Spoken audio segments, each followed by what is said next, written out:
Chapter 801. The latest chapter of this book is not finished yet.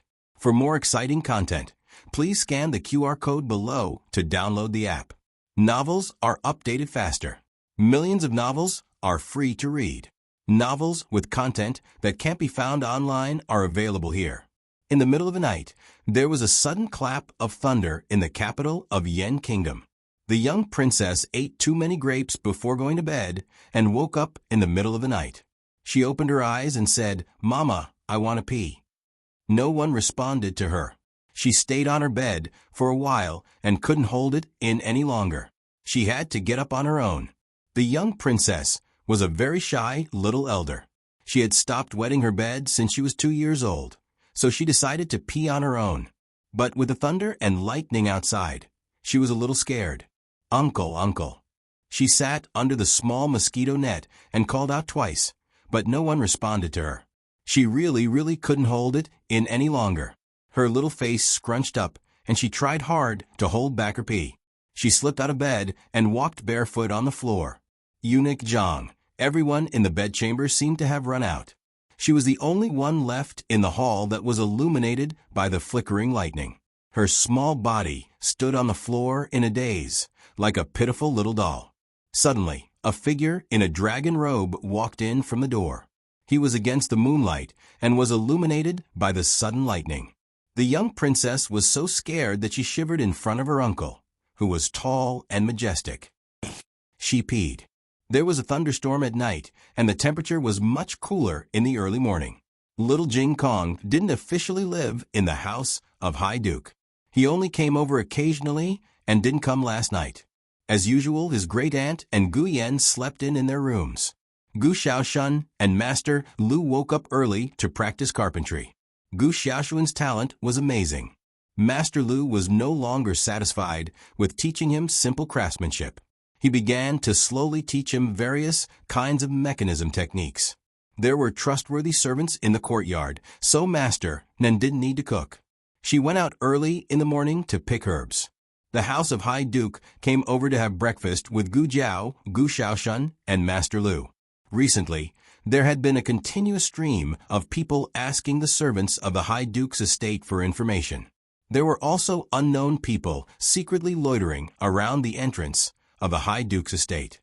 It should have been Muru Xin who had leaked the information, causing the Han family to be on high alert. Steward Zheng was already prepared. He had his subordinates collect the Han family's money while informing the Han family that they were on holiday. The High Duke has a few entertainers. They sing all day long in the backyard. In my opinion, I'm afraid that our High Duke's integrity will be compromised in his later years. Duke knew nothing about this. It was all Steward Zheng who acted according to the circumstances. Anyway, Dukan had said that it was fine as long as they could fool the Han family. As for how to fool them, that was up to him. After breakfast, Dukan sent Gu Jiao to the door, as usual. Of course, it was still Gu Jiao pushing his wheelchair. After Gu Jiao moved into the public house, he increased the intensity of his rehabilitation. The flexibility of his arms and body had greatly improved. In the past, he could only lift his wrist, but now he could lift his entire arm slightly. His legs also had some strength.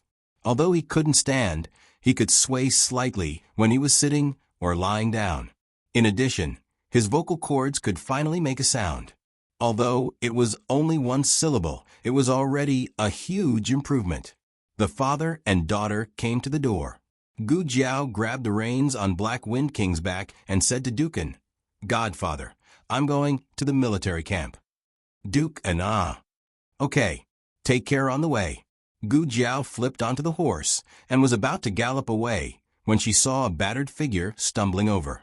The guards of the Duke Dingwa's mansion hurriedly stood in front of Gu Jiao, and Duke vigilantly. It's me." The man was so tired that he lost his voice. He fell to the ground and gasped for breath.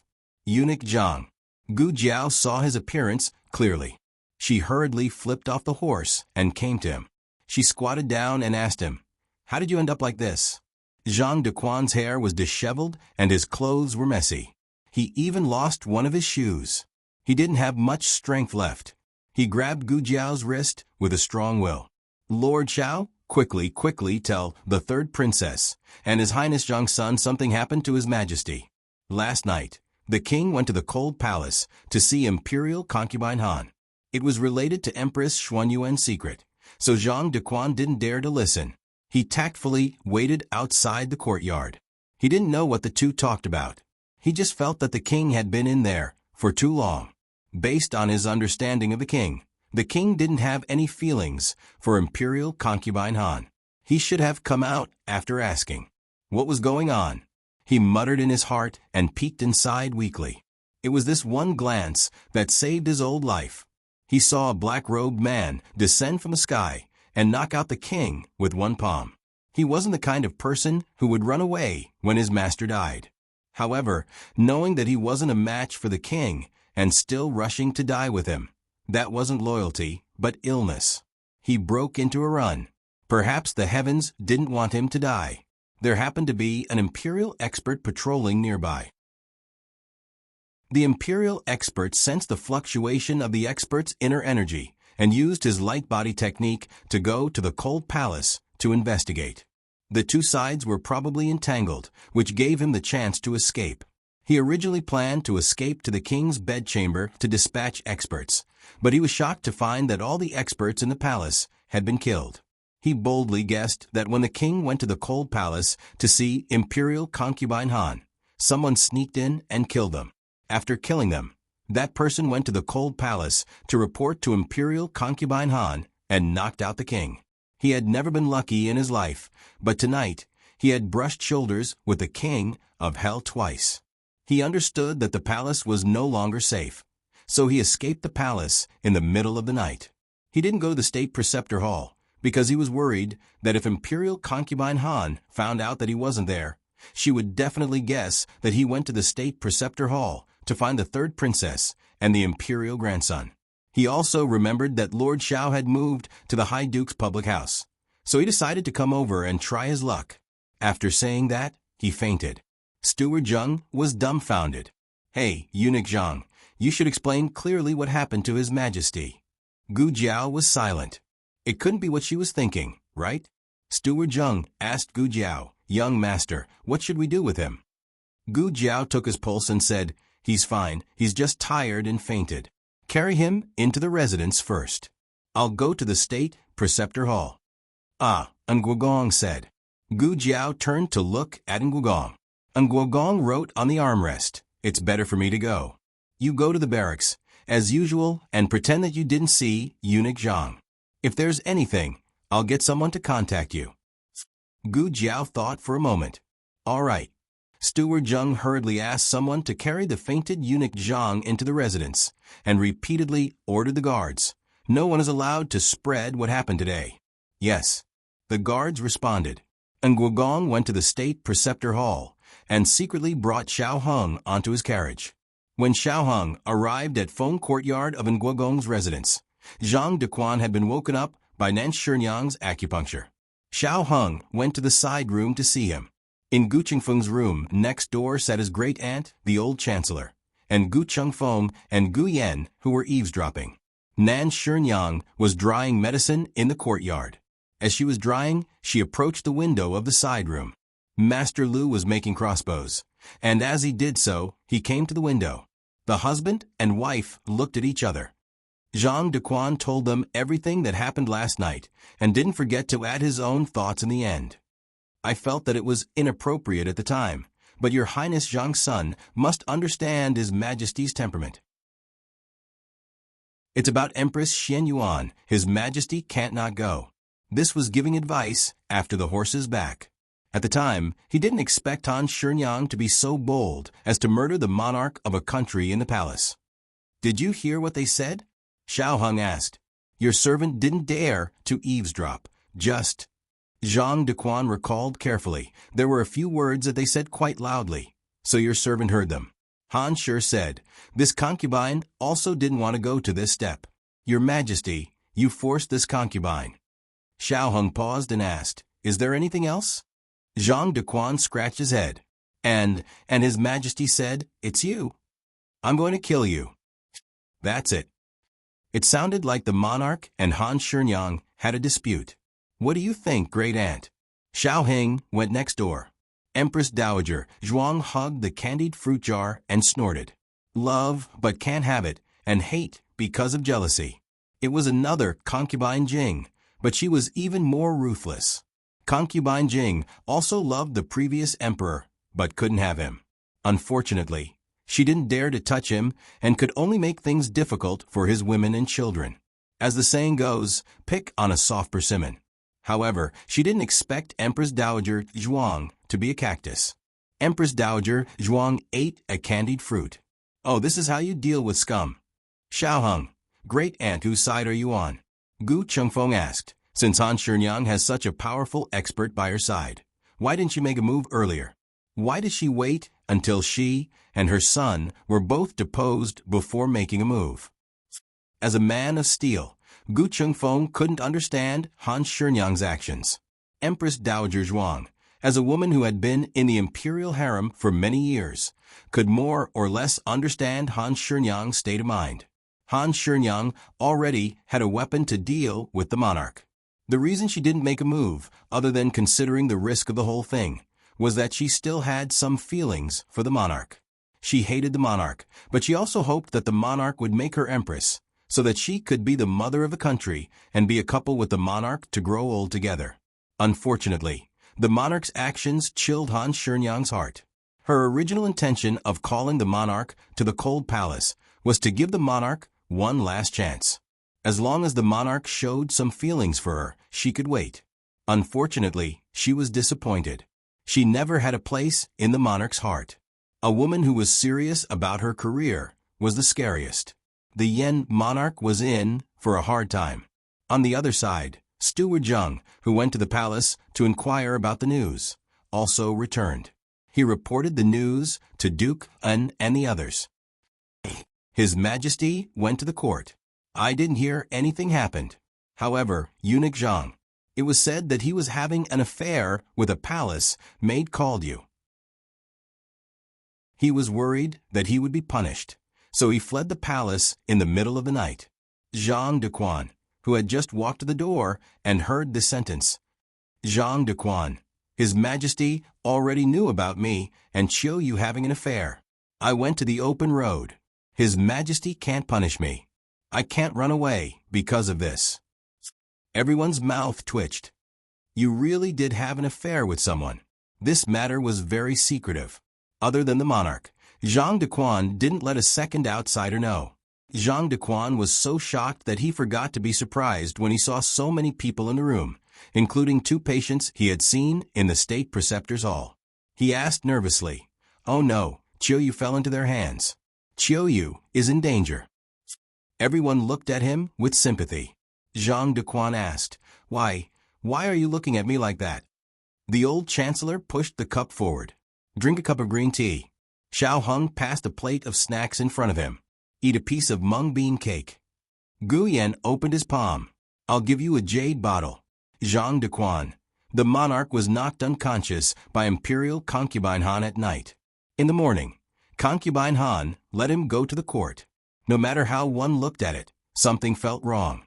Judging from the matter of Chiu Yu and Zhang Dequan, the harem should be controlled by Concubine Han. But according to Steward Zheng's information, Concubine Han wasn't released from the cold palace. In short, Concubine Han used the monarch to do all this. Why would the monarch listen to Concubine Han? Did Concubine Han get hold of his weakness? Or was he controlled by Concubine Han? Xiao Heng said, "My mother went to the palace to see the emperor. Wait for her to come back and listen to what she has to say." After half a month of cultivation, Shangguan Yen had already recovered to be able to stand and walk. But in order to show her weakness, she still chose to enter the palace in a wheelchair. She went to the monarch's bedchamber to wait. However, what was strange was that the palace people didn't allow her to enter. She was the 3rd princess. Even if she was crippled, she could still lie in the monarch's bedchamber. How dare they stop her from entering?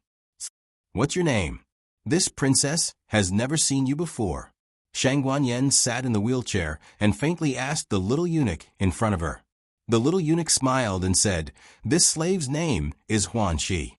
I was just transferred here." "Where's Zhang Dequan?" Shangguan Yen asked.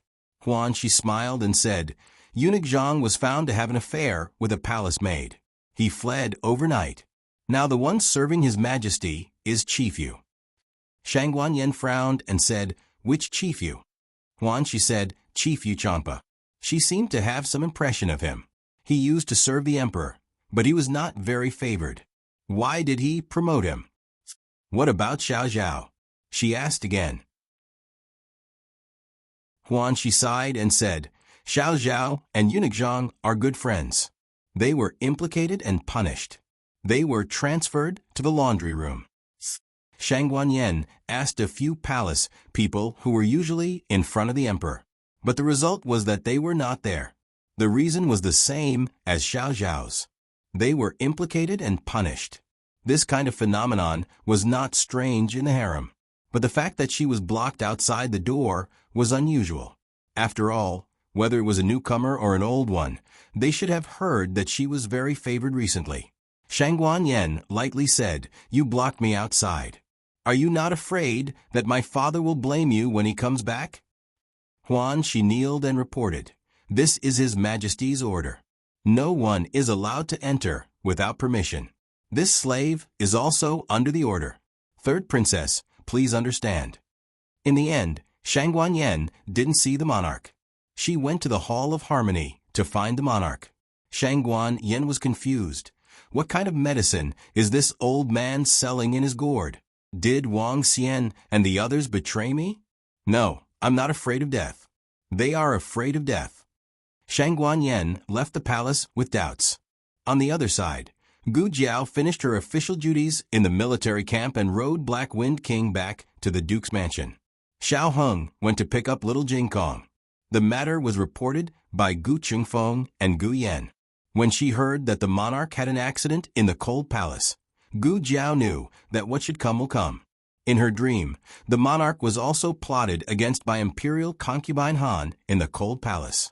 The person who did it was in Han, under the control of imperial concubine Han and the Han family.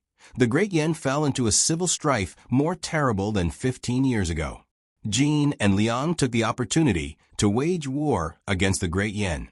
Under the internal and external troubles, the Great Yen suffered a devastating blow. Not only did they lose 12 cities, but they also lost countless outstanding children of aristocratic families. Mu Qingchen died in battle. Qing Feng died in battle. The 7 sons of Xian Yuan died in battle. The Xian Yuan army, which had been exhausted by the 3 years of civil war, couldn't turn the tide and was eventually wiped out. In her dream, imperial concubine Han imprisoned the monarch 6 years later. She didn't expect it to happen so early. Gu Jiao stared at Xiao Heng. The monarch is no longer the monarch of the past. Xiao Heng looked serious. "What do you mean?" Gu Jiao didn't say how she knew. She just told him everything in her dream. He was replaced. The person who replaced the monarch was carefully selected by Lady Han. Not only was the appearance very similar to the monarch, but even the voice and habits of the monarch were deliberately imitated. This was the biggest trump card in Lady Han's hand besides in Han. That day, an Han went to the outer city to see this person. Xiao Heng didn't ask where Gu Jiao got this information. He trusted her. He didn't doubt her and wouldn't force her to tell him things she didn't want to say.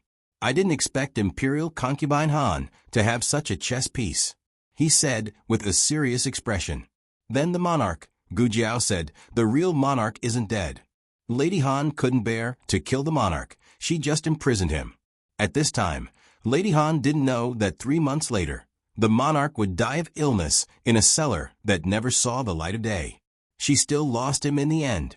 This was also the beginning of all the nightmares.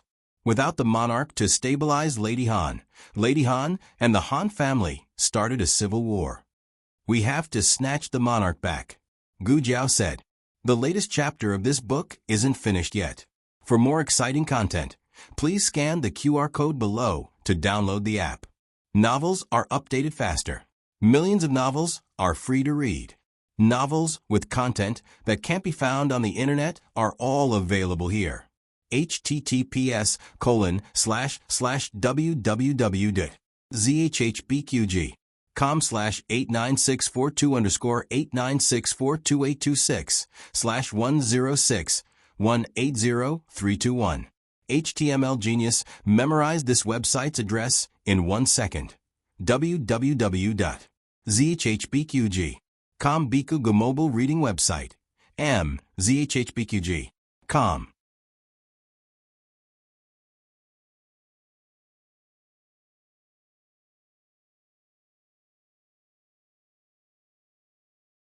If you accidentally bump into it, you'll be cut into pieces. I don't know how high the highest silk is. I'm afraid that I won't be able to see it and will only have half of my body left when I fly over. Looks like we can only drill. Gu Jiao said. I'll go over first. Gu Jiao crawled over after making sure there was no danger before letting Gu Chengfeng crawl over as well. The two stood up and brushed off the dust on their bodies. Gu Chengfeng said, by the way, the king should know that Shangguan Yan likes to drill this dog hole, but he didn't fill it up and left it for Shangguan Yan to go out and play? He loves her so much. Why did he hurt her in the first place?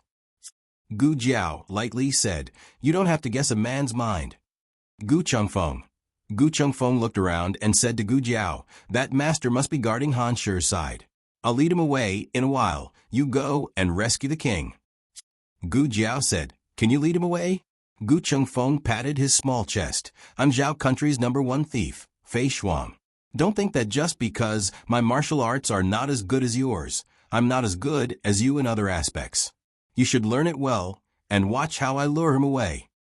Now that there was no other way, Gu Jiao thought for a moment and seriously said, you're not allowed to fight with him. Gu Chengfeng laughed and said, don't worry, I'm a thief, not a robber. I won't fight with people. Escaping is my strength. But I'll say the ugly words first. If that person is really as powerful as you described, I may not be able to hold on for long. An incense stick. You only have an incense stick's worth of time. Gu Jiao nodded her head. I know. Gu Chengfeng turned around and left. Gu Chengfeng, be careful. Gu Jiao called him. If you're killed by him, I won't avenge you. Gu Chengfeng curled his lips. TSK, you have no conscience. Gu Chengfeng used his qing gong to fly toward Han Shi's courtyard. Gu Jiao quietly followed and closely watched the movements in the night. To be honest, she was a little unsure. And Han was, after all, a very powerful expert. Would he really fall for Gu Chengfeng's trick so easily? Wouldn't he have guessed that someone who didn't even dare to fight with him was trying to lure the tiger away from a mountain? Even if Han couldn't guess it, with Han Shi's palace scheming mind, would she fall for it? Han Shi wouldn't fall for it so easily. But Gu Chengfeng's luck was not bad. Han Shi coincidentally went to the cellar to visit the monarch, and Han guarded the courtyard alone. Gu Chengfeng concealed his aura. After coming to the Yan Kingdom, not only did Gu Chongqing and Gu Jiao increase their strength, but Gu Chengfeng also trained his qinggong to be stronger than before after getting injured and fighting. He silently waited for his chance. Gu Jiao's prediction was right. An expert like an Han wouldn't easily fall for the trick of luring him away, unless he wanted to kill Gu Chengfeng. Gu Chengfeng hid in the darkness for nearly a quarter of an hour. Suddenly, an Han turned and went to the toilet. Now's the time. An Han unbuckled his belt. At this moment, one's vigilance would be greatly lowered. Gu Chengfeng suddenly shot out 3 plum blossom darts. F***CKU, Master and Han. Go be an eunuch and Han. Gu Chengfeng had been secretly learning from Mistress Nan these days. And Han's hair stood on end as he felt a strong, murderous aura. His muscles tensed up as he made a defensive response in a critical moment. Then he couldn't shout, and Han. No way, the sneak attack didn't succeed. He can even dodge like that. What kind of pervert is he? Ah! And Han charged towards Gu Chengfeng. Gu Chengfeng broke into a run. Damn it, how could he be so fast? Stupid girl, I can't hold on for more than half an hour. At most half an hour. Gu Jiao saw 2 figures flying into the night from behind the tree. She didn't dare to delay and quickly ran, to Han Shu's courtyard. At this moment, Han Shu was holding an oil lamp in the cellar. Although it was a cellar, it still had all the furniture. It was just a bit simple and crude, looking more like a commoner's house. And the two of them looked like a couple from the commoners. The monarch had been drugged with bone-softening powder and was lying weakly on the simple bed. Han Shu sat on a stool beside the bed and looked at him with a smile that wasn't a smile. "Your Majesty, don't blame this concubine. This concubine already said that you forced this concubine." The monarch looked at her coldly. This was the first time Han Shu had drugged the monarch with bone-softening powder. The dosage was a bit too much, causing the monarch to not only be unable to move, even his throat was numb. Han Shu smiled and said, "Your Majesty, don't worry. This concubine won't kill you." Han Shu. The monarch trembled as he bit out these two words. He never expected that this vicious woman would dare to imprison the Son of Heaven. This was even more shocking than the Xian Yuan family's rebellion. In any case, the Xian Yuan family had the backbone and the strength. But Han Shu was just a concubine in the harem. With the Son of Heaven missing, did she really think that no one would find out? As if she could see the mockery in the monarch's eyes, Han Shu faintly smiled and said, "Your Majesty, don't worry. No one will know where you went. In fact, no one will find out that you went missing." The monarch looked at her with a face full of caution and confusion.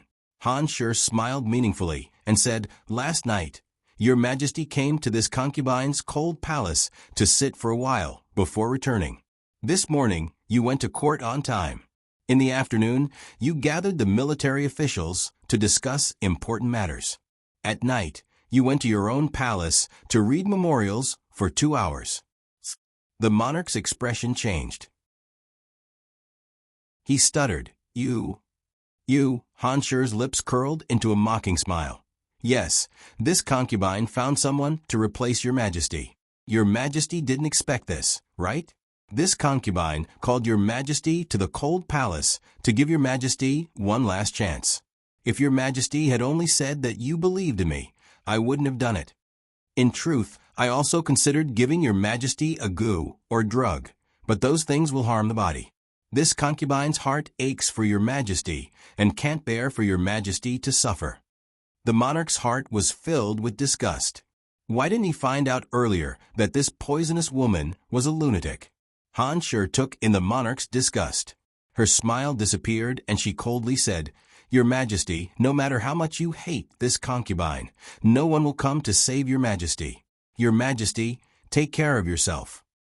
After saying this, she stood up and left with a cold face. Not long after she left, a small figure quietly flashed into the cellar. The monarch looked at the person who suddenly approached the bed with vigilance. Just as he was about to speak, Gu Jiao knocked him out with a stick. Monarch, then, Gu Jiao directly carried him on her shoulder and fled with a whoosh. Digression.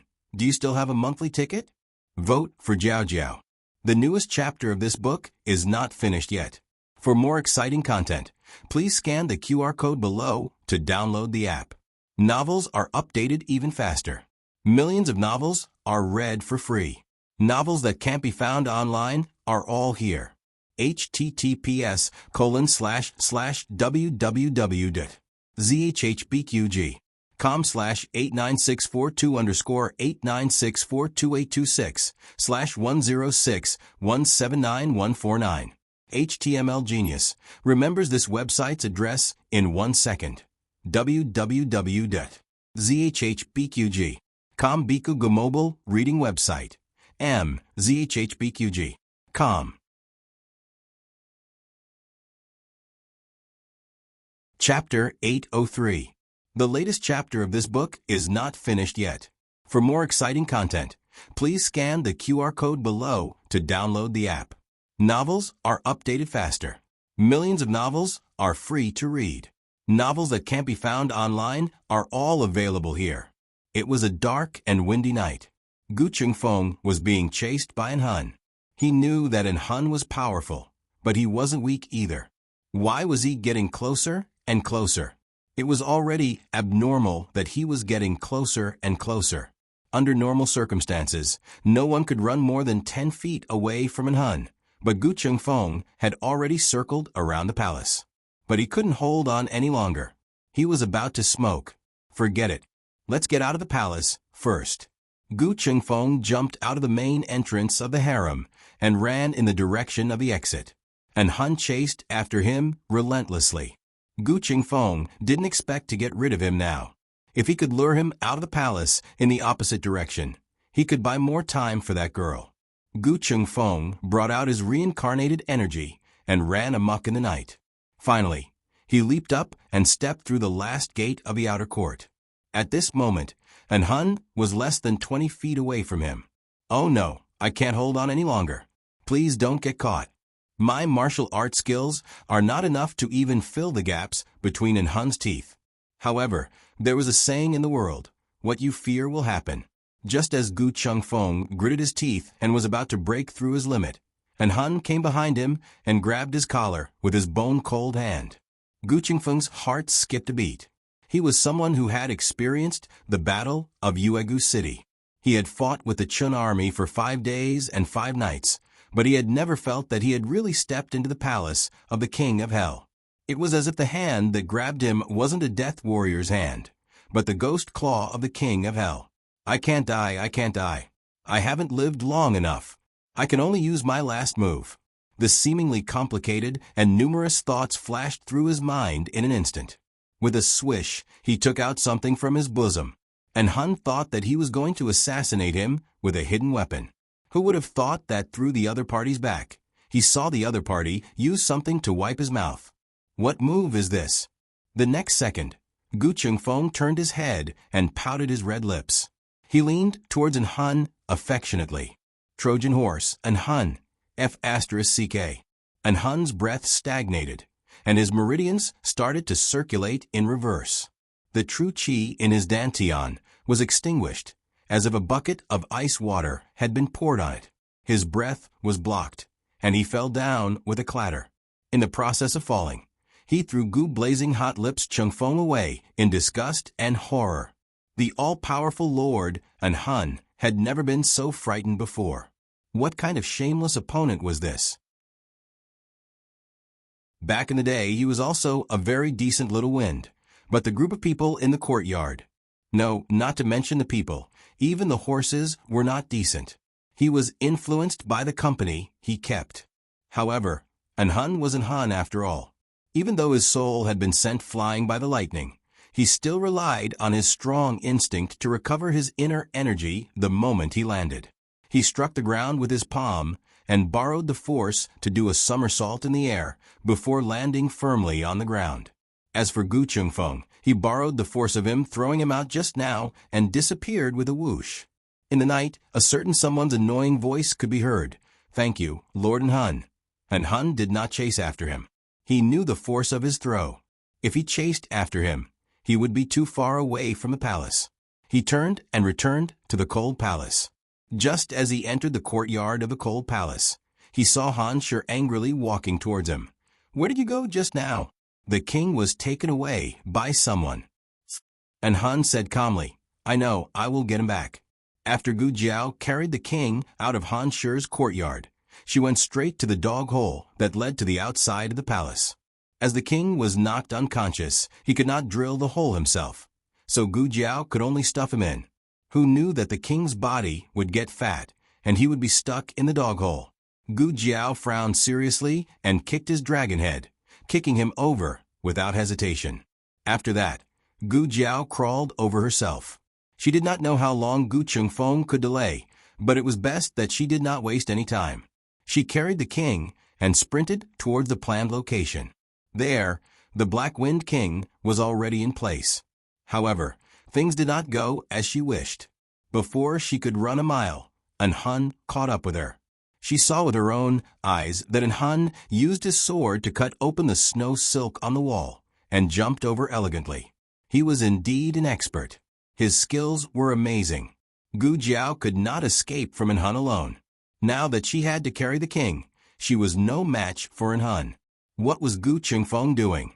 Had it really been a quarter of an hour? Gu Chengfeng, It was clearly the king who was stuck in the dog hole for half a day. Gu Jiao felt that she was doomed, and Hun's murderous aura was approaching her quickly. However, because she was carrying the king, and Hun did not kill her, he only wanted to snatch the king back. Gu Jiao threw out 3 black fire pearls, and Hun's eyes narrowed. He paused in midair and turned around to avoid the pearls. He lightly tapped his foot and landed on a tree.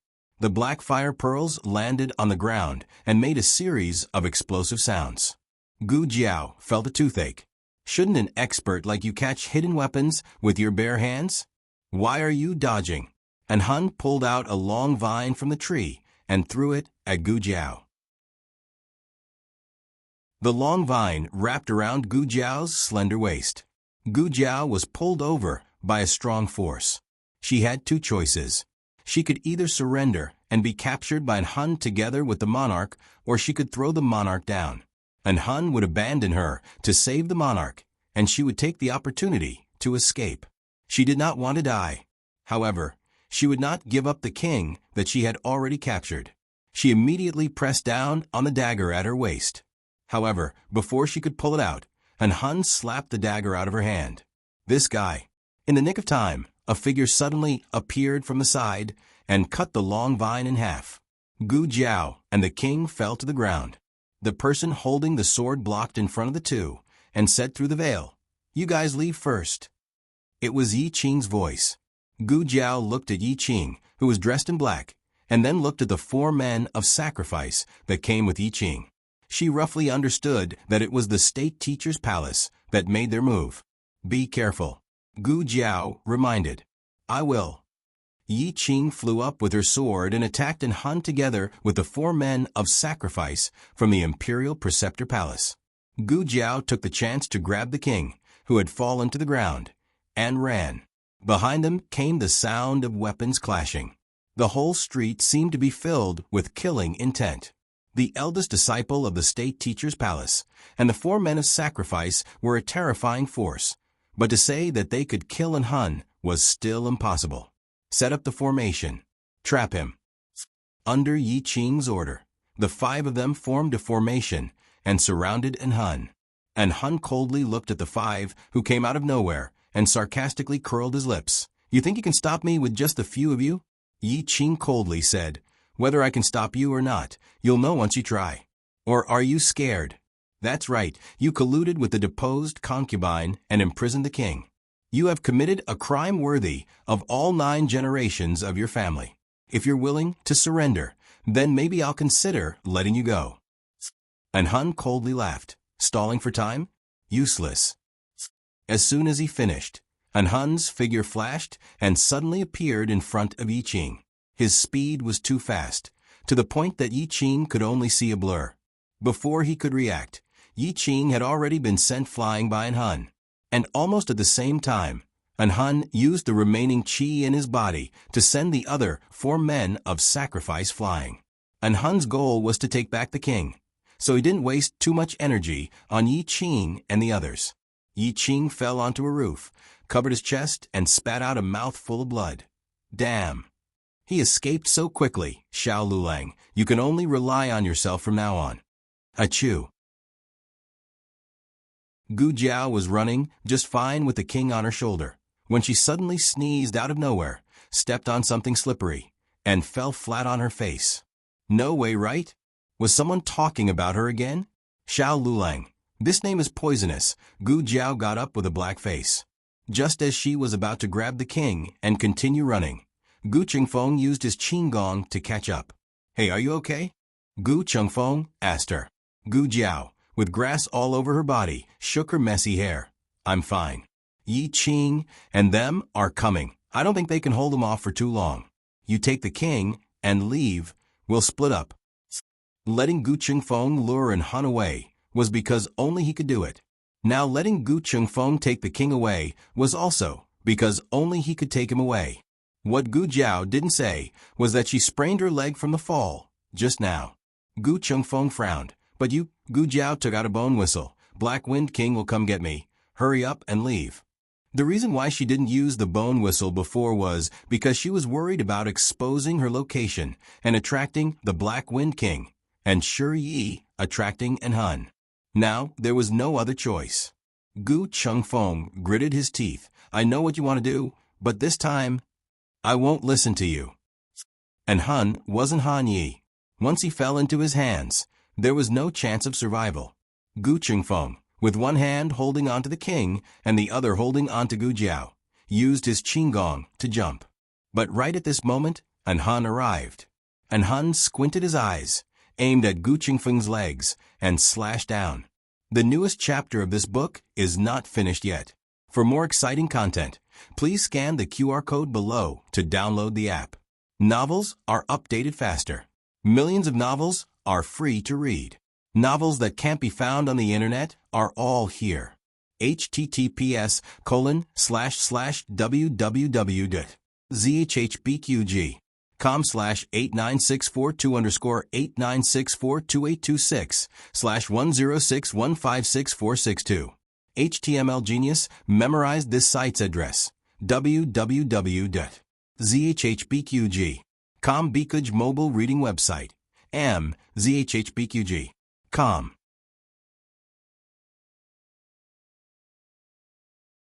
Chapter 804. This book's newest chapter isn't finished yet. For more interesting content, please scan the QR code below to download the app. Novels are updated even faster. Millions of novels are free to read. Novels that can't be found on the internet are all here. Gu Jiao felt the sharp killing intent and sword chi, and frowned. Watch out. It was already too late to dodge, so Gu Chengfeng clenched his teeth and pushed the two of them towards the roof in front of him. It was better for the sword chi to land on his leg alone than for Gu Jiao to be injured with him. But the expected pain didn't come. On the other side of the roof, a navy blue figure fell from the sky and also sent out a sword chi, protecting Gu Chengfeng, who almost lost his legs. Gu Chengfeng turned around and was instantly dumbfounded. Big brother. Gu Chongqing sent out a palm and sent him to the roof where Gu Jiao and the king landed. You guys hurry and leave, he lightly said, and vigilantly looked at the black-robed man 2 meters away. Gu Chengfeng was so shocked that he couldn't even close his mouth. Big. Why is Big Brother here? Wasn't he lying in the ICU this whole time? When did he wake up? How did he know what he was doing tonight? Gu Jiao frowned, as if she was also a bit confused, but not as confused as Gu Chengfeng, or maybe it was because she was a bit more calm. It had been almost a month since Gu Chongqing was injured. Although his body's stats were gradually stabilizing, he still hadn't woken up in front of her. The state teacher also said that he hadn't woken up. Did he just wake up? Then, thinking of Yi Qing's arrival, Gu Jiao guessed that the state teacher had somehow found out about her plan to break into the cold palace. So he arranged for Yi Qing to come help her, while also having Gu Chongqing, who had woken up, come save her. Was the state teacher and Gu Chongqing this close? Let's go, Gu Jiao decisively said. Gu Chengfeng worriedly looked at Gu Chongqing's back, but my big brother, Gu Jiao calmly said, an Hun's target is the king. As long as we take the king away, an Hun will immediately chase after us. In other words, this was the only way for Gu Chongqing to escape. Gu Chengfeng turned around and looked at his brother for the last time. He wiped his red eyes sadly and grabbed Gu Jiao and the king. With a leap, he disappeared into the endless night. After confirming that their auras had disappeared, Gu Chongqing heaved a sigh of relief. The medicine I gave you can temporarily suppress the aura in your body so that others won't be able to detect the changes in you. However, you have yet to recover from your serious injuries. Even if I help you with your rehabilitation and training in secret, it will still be difficult for you to reach your ideal strength in a short period of time. The state teachers Gu Jiao Gu Chengfeng's Gu Chengfeng est, T Gu Jiao Gu he Gut, T, and heat, T. He couldn't fight with an Hun, or else the medicine would be consumed faster. An Hun squinted his eyes under the mask. Ah, I remember now, you're Long Out Yin. You didn't die after being hit by my sword. You're really lucky. Gu Chongqing coldly said, I'm lucky, but your life might not be. And Hun sneered, even if my sword didn't take your life, it would have destroyed your foundation. Let me think. How can you stand in front of me in perfect condition? Did the state teacher use poison on you and turn you into a death warrior? Gu Changqing's pupils shrank. And Hun continued, but it's strange. You don't have the aura of a death warrior. Taking poison and becoming a death warrior were not necessarily related. There were two types of death warriors. One type was to learn the death warrior's skills from a young age, like the dragon shadow guards and most of the death warriors in the market. The other method was to take a poison that couldn't be cured, and then learn the death warrior's skills. And Hun and Sky Splitter were this type of death warrior. The advantage of the first method was that it was relatively safe, but the disadvantage was that it was limited by age. People who were over 5 years old could not learn it, and their strength was not as strong as the second method. The advantage of the second method was that it was not limited by age, but the disadvantage was that 99 out of 100 people who were poisoned died. It's hard for a normal person to survive after being poisoned, and with your injuries, it's even more impossible for you to survive the poison. But if it wasn't for the poison, how could you recover? And Hun's curiosity was completely aroused. Tell me the answer, and I'll let you go. Gu Changqing said meaningfully. You really want to know? Why don't you answer a few of my questions first? And if I'm satisfied with your answers, I'll tell you. Young man, it's not good to delay time. And Hun was not a fool, and he admitted that he was curious about the miracle on Long Out Yen, but he would not be led by the nose by him.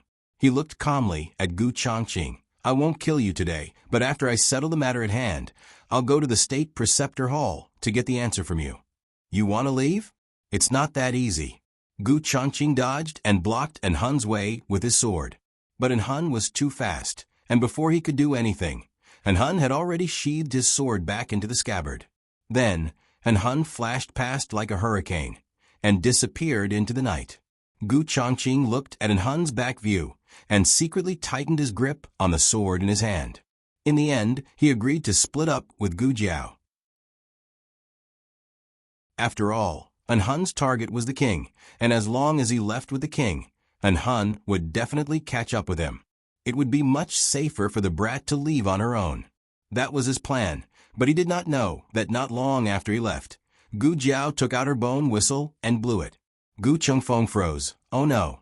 He forgot that this brat had a whistle in her hand. It's over, it's over. En Hun will definitely chase after her when he hears the whistle. Gu Chengfeng turned around and wanted to save Gu Jiao. Wait, I can't do that. If I bring the king, and En Hun brings him back, he will have no qualms and will definitely kill us on the spot. Run. The further the better. En Hun might not waste time on her if he realized that the king was not in her hands. Gu Chengfeng clenched his fists tightly, and with the king on his back, he gritted his teeth and ran forward. En Hun heard Gu Jiao's bone whistle, and indeed changed his path to chase after Gu Jiao. His qinggong was excellent, and he walked on the steep roofs as if he was walking on flat ground. He quickly saw the small figure shuttling back and forth in the alley, and with a cold smile, he jumped and landed steadily in front of Gu Jiao.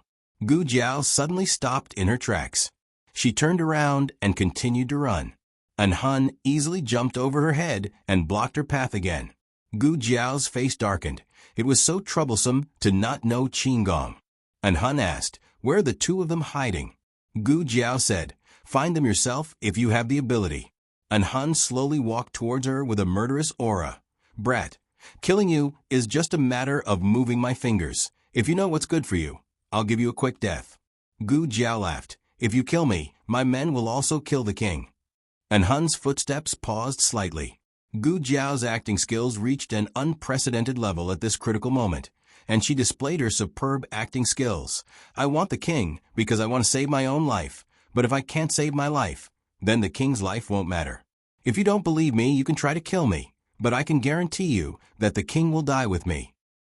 En Hun looked at her deeply, as if he was judging whether she was telling the truth or not. After a while, he laughed out loud. "Brat, you won't. I'll say it one last time, hand him over, or I'll kill you." Gu Jiao raised her eyebrows. "If I hand him over, you won't kill me?" En Hun said, I'll kill you too. Gu Jiao crossed her arms. So, why should I hand the king over to you? As she spoke, she seemed to inadvertently look at an abandoned horse shed on the right. Inside. An Hun smashed the roof of the shed, but there was no one inside. His face turned cold. Brat, you tricked me. Wait. Gu Jiao raised her hand and calmly signaled him to stop. I can hand over the king of Yen, but I have a condition. Let me see your face under the mask. In the 6 countries, no one has seen the faces of an Hun and Shi Tian. I want to see it. Anyway, I'm going to die soon, so you can fulfill my small wish. Gu Jiao was stalling for time. Black Wind King was on his way here. When Black Wind King arrived, she would have a 50% chance of escaping. An Hun said disdainfully, Brat, you don't have the right to negotiate with me. My patience is really running out.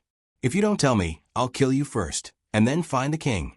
I don't believe that your accomplice can bring the king far. Gu Jiao pointed behind him. Ah, Shi Tian. And Han didn't believe that Shi Tian would appear, but this name made him care too much. He almost couldn't control himself and instinctively looked back. When he realized that he had been tricked again, Gu Jiao had already thrown out a bag of black fire pearls. He was blown back more than 10 steps. Gu Jiao took the opportunity to turn out of the alley. Boss. Gu Jiao saw Black Wind King running towards her. Her eyes lit up, and she even forgot about the pain in her leg. And Han was completely enraged. He chased after her and slammed his palm on the wall beside him. The wall that had not been repaired for a long time suddenly collapsed and fell towards Gu Jiao's face. This time, no one will be able to save you. And Han had just finished his words when a black figure flew out from the night. A slender and strong arm grabbed Gu Jiao and flew out of the ruins. His speed was too fast, and Gu Jiao was blown in the face.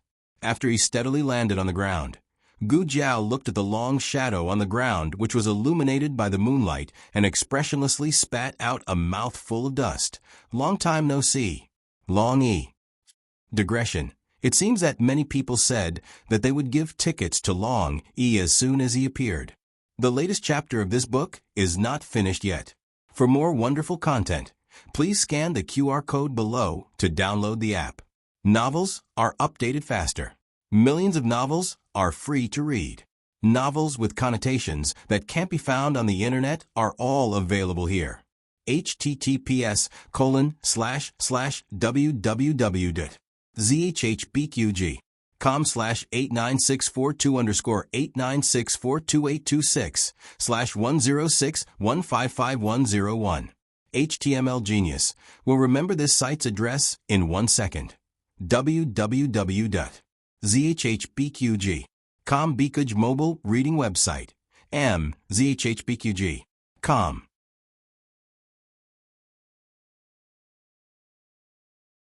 Chapter 805. The latest chapter of this book is not finished yet.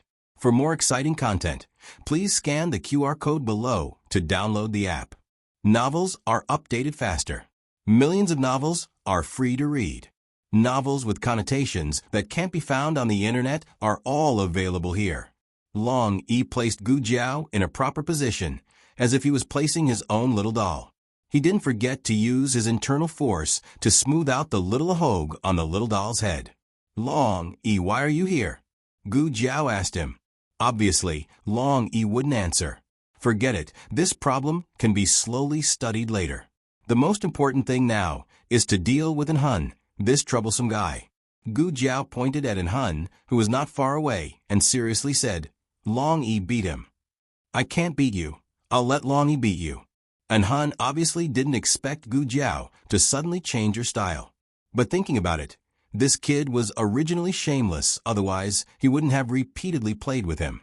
But who was this big guy that suddenly appeared? Long E was wearing a black robe and a ghost mask. Other than Gu Jiao, Princess Xinyang, and Xiaoheng, no one else had seen his adult appearance. But the aura emitted from his body was faintly familiar to An Hun. An Hun slightly narrowed his eyes. Why? Could it be because the other party was also a death warrior? Long E didn't move. He tilted his head and looked at Gu Jiao in confusion. Then he reached out his hand and pinched Gu Jiao's cheek. Gu Jiao opened her mouth and said incoherently, "What are you doing?" Long Yi looked at her throat with a confused face. Gu Jiao understood. After coming to Yen country, she used the voice of a teenager most of the time to avoid being exposed. Long Yi had never heard this voice. He thought that there was something wrong with her voice. Long Yi looked left and right and saw that Gu Jiao's cheeks were numb. She wanted to close her little mouth, but she was unable to. She said, "I'm not fine. You should save, beat, salt people first. Give the opponent a little bit of basic respect, okay? That's not a small shrimp. He's the #1 death warrior of the 6 countries, and Hun. He has such a strong, murderous aura. Why do you not seem to put him in your eyes?" And Hun looked at Long Yi and asked indifferently, "Who are you?" Gu Jiao took Long Yi's hand away. Long Yi turned around and looked at Hun coldly. Gu Jiao stuck out her little head from behind Long Yi and said with incomparable arrogance, "Your uncle." And Hun didn't argue with the child. His gaze landed on Long Yi's face again. "Your aura feels familiar. I feel like I've seen you somewhere before. But since you don't want to tell me, I'll find the answer myself." Finished speaking, he suddenly used his internal force. Then raising his palm, he rushed towards Long Yi. The Dragon Shadow Guards of Zhao country were all equipped with long swords, and Long Yi was naturally no exception. With a shake of his hand, he lifted the long sword from his waist into the air. Then, he flew up and waved his hand. The long sword and scabbard were inserted into the bluestone ground where he had been standing, like a shield protecting Gu Jiao. With this as the boundary, those who break into this boundary will die. And Hun looked at the long sword and scabbard that were inserted into the bluestone ground. It wasn't strange for the long sword to be inserted into the ground. After all, it was an offensive weapon. But the scabbard was blunt, and it was actually inserted deeply into the ground. From this, it could be seen how strong the opponent was. He slightly narrowed his eyes. "Then let's see how powerful you are." Black Wind King rushed over from behind Gu Jiao. It stopped beside Gu Jiao and sniffed Gu Jiao's aura. "I'm not injured." Gu Jiao touched its head. She only sprained her right leg slightly, nothing serious. One person and one horse quietly watched the duel in the alley. A true expert never needed too complicated and flashy moves, especially a death warrior whose mission was to kill people. Every move was simple and crude, directly hitting the vital points. Long Yi used his fist, while Hun used his palm. Long Yi's fist was aimed at Hun's chest. With Long Yi's strength, he could instantly punch through Hun's chest and make his heart explode. Of course, Hun wouldn't let Long Yi have his way so easily. He used his palm to block Long Yi's fist. But Long Yi's strength was beyond his imagination. He thought that he could shake Long Yi off with his palm, but who would have thought that Long Yi would use his unstoppable strength to force Hun to slide back dozens of steps? The soles of his shoes were almost smoking from the friction, and Hun was forced to the entrance of the alley. He stepped on the wall behind him and used the force to jump over Long Yi's head. He arrived behind Long Yi and planned to sneak attack Long Yi's heart with his palm. Long Yi turned around and punched, and Hun was sent flying by Long Yi's strength. Gu Jiao Wa. When Hun was about to hit the roof, he stretched out his hand and grabbed the corner of the roof. His body twisted a few times to dissipate the huge force. Then, with a forceful pull of his arm, he did a side flip and landed steadily on the roof. He narrowed his eyes and looked at Long Yi, who was in the alley. A trace of disbelief flashed through his eyes. Although he had only used less than 50% of his strength, one should know that in these years, he had only used 30% of his strength at most. It was the first time in 20 years that someone could send him flying with a punch when he had used almost half of his strength. "Who are you?" he asked coldly. After Long Outyen, Hun was very curious about this dark-clothed death warrior.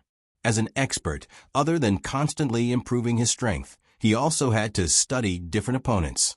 Long Yi didn't answer him.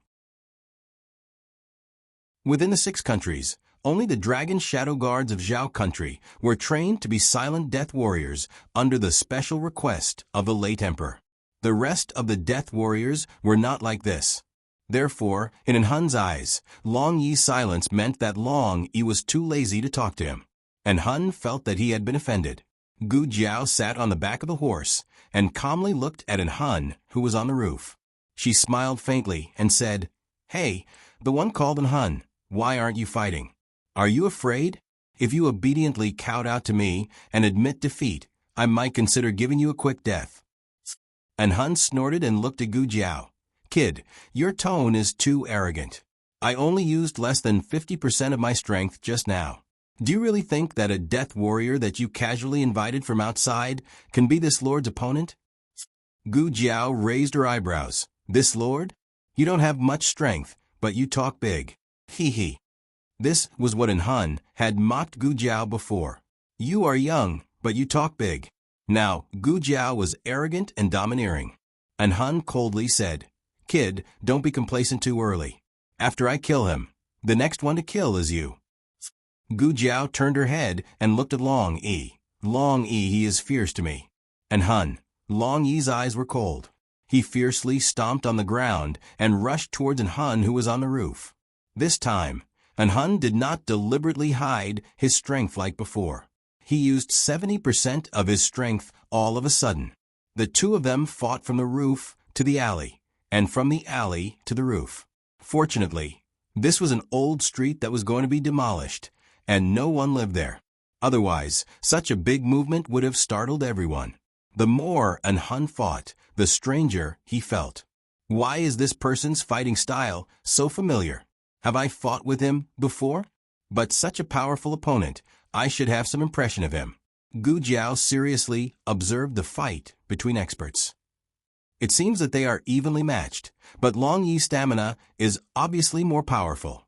Long Yi did not even take a breath, but Hun's breathing and rhythm are somewhat disrupted. He is really worthy of being called Long Yi. Hun received another punch from Long Yi, but Long Yi also received half of Hun's palm. Why was it only half of Hun's palm? Because Long Yi quickly retreated. Half the strength did not fall on Long Yi's body. But this exchange of blows was not without any gains. The cuff of Long Yi's sleeve was torn, and a small black thing fell out. Hun turned his hand to catch it, and when he looked carefully, he was stunned. This is Long Yi kicked the back of Hun's hand, and the jade ring was shaken into the air. Long Yi snatched the jade ring back and put back into his bosom. Hun did not care about his broken hand and asked with a frown, "Where did this jade ring come from? Where did its owner go?" Long Yi's reply was a heavy punch. Hun looked deeply at Long Yi, and then he made an incomparably bold decision. He took the risk of getting injured and took Long Yi's punch head-on. And at the moment when his shoulder blade was almost broken, he took off Long Yi's mask. When that face, which was very similar to the one in his memory, but much more mature, entered his eyes, his entire breathing stopped. He forgot to resist and fell down rapidly. He opened his eyes wide in disbelief. "How can it be you, Sky Splitter?" Impossible, absolutely impossible. Shi Tian had disappeared for 20 years, and according to his understanding of Shi Tian was most likely dead. Otherwise, Yan country would not have had no news of Shi Tian for so long. But if he wasn't the Sky Splitter, how could he have the same face as the Sky Splitter? It was just that he did not have the immaturity of a teenager. No wonder he had a sense of déjà vu from the beginning. It was Shi Tian. Shi Tian was back. But why was Shi Tian with a person from Zhao country? And Shi Tian's eyes, why were there no manic and murderous aura? Suddenly, a voice flashed in his mind. If you see a teenager with a pair of blood-red eyes, that is Shi Tian. Shi Tian has no humanity, no weakness. He only has one instinct: to kill. The latest chapter of this book is not finished yet. For more exciting content, please scan the QR code below to download the app. Novels are updated faster. Millions of novels are free to read. Novels with connotations that cannot be found on the internet are all available here. https://www.zhbqg.com/89642_89642_106134672. HTML Genius. Remember the website address in 1 second.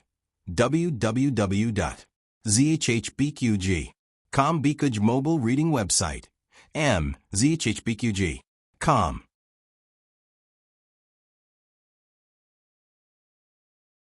Chapter 806. The latest chapter of this book is not finished yet. For more exciting content, please scan the QR code below to download the app. Novels are updated faster. Millions of novels are free to read. Novels with content that can't be found on the internet are all here. This was obviously not the Shirtian in his memory. What happened to Shirtian? Why did he seem to be a different person? Also, the way Shirtian looked at him was also very strange, as if he didn't recognize him at all. It didn't make sense that only he felt familiar with Shirtian, but Shirtian didn't recognize him at all. Long Yi took back the mask and put on, then punched again. And Hun couldn't take his fist again. It didn't matter if he took a few punches when he was Shirtian, but if he knew, he wouldn't dare to take it again. He dodged and looked at Long Yi with a frown. "Are you crazy?" "It's me." Gu Jiao made a strange sound. From the beginning of the fight between Long Yi and Hun, she was basically sure that Long Yi was Hun's only opponent, Shirtian. But Hun's question was very strange. It sounded like Hun knew Long Yi, and Long Yi should also know Hun. Did Long Yi forget the matters of the past? So he didn't recognize Hun. Gu Jiao sized up Hun, who specialized in defense, and muttered, "Hun, this guy's morale is very low. It seems that he suffered a lot of beatings from Shirtian in the past." After Hun found out that the opponent was Shirtian, he indeed panicked for a moment. This was a fear hidden in his bones. If he hadn't been beaten 100 times, he wouldn't be able to have this reaction. But there's also a saying in the world, now is not the same as before. Shirtian wasn't the Shirtian of 20 years ago, and Hun was also no longer the Hun of 20 years ago. In these 20 years, Hun didn't relax for a moment. On the other hand, Shirtian seemed to have forgotten his previous techniques. His killing intent was greatly reduced, and his strength was also a lot weaker. As this thought flashed, Hun gradually calmed down. Just now he didn't kill him out of curiosity, and then he was afraid of himself. So he restrained his hands and feet. Now that he thought it through, Shirtian wasn't so scary anymore. No matter what happened to Shirtian, the current Shirtian was no longer his opponent. Hun landed on the roof of a house and coldly looked at Long Yi, who was in the alley. "This is not the duel I wanted. Defeating the current you won't make me happy. But since you insist on protecting that brat and becoming my enemy, then don't blame me for taking advantage of your precarious situation. Die, Heaven Splitter." Sky Splitter? Long Yi's brain suddenly buzzed. Confusion appeared in his eyes for a moment. "Long Yi, be careful," Gu Jiao reminded him. Unfortunately, it was too late. Hun's palm landed solidly on Long Yi's chest. Long Yi was sent flying, and as if thrown sandbag, he heavily fell on the ground, then slid all the way to the corner of the wall, and collided with the ice-cold and hard wall, making a hole in the wall. Hun flew up and arrived in front of Long Yi. He stretched out his hand and pulled Long Yi out from the hole and kicked him to the ground. "Shirtian, without the slaughter chi, you are really weak." After he finished speaking, he kicked Long Yi again. Long Yi looked at the sky in a daze and didn't dodge. Gu Jiao, "Oh no!" Long Yi heard Shirtian's name and crashed. Gu Jiao took out a small mechanical box made by Gu Xiaoshan from her bosom and threw it towards Hun. Gu Xiaoshuan's talent was not bad. Although this mechanical box was not as powerful as the one made by Master Lu, it still grazed Hun's neck. A string of blood splattered out, and a dense smell of blood filled Hun's entire nose. He put down his foot that was about to step on Long Yi, and coldly turned around and looked at Gu Jiao. "Brat, since you are in a hurry to die, I will help you." Gu Jiao looked at An Hun, who suddenly became serious and blankly blinked her eyes. No need.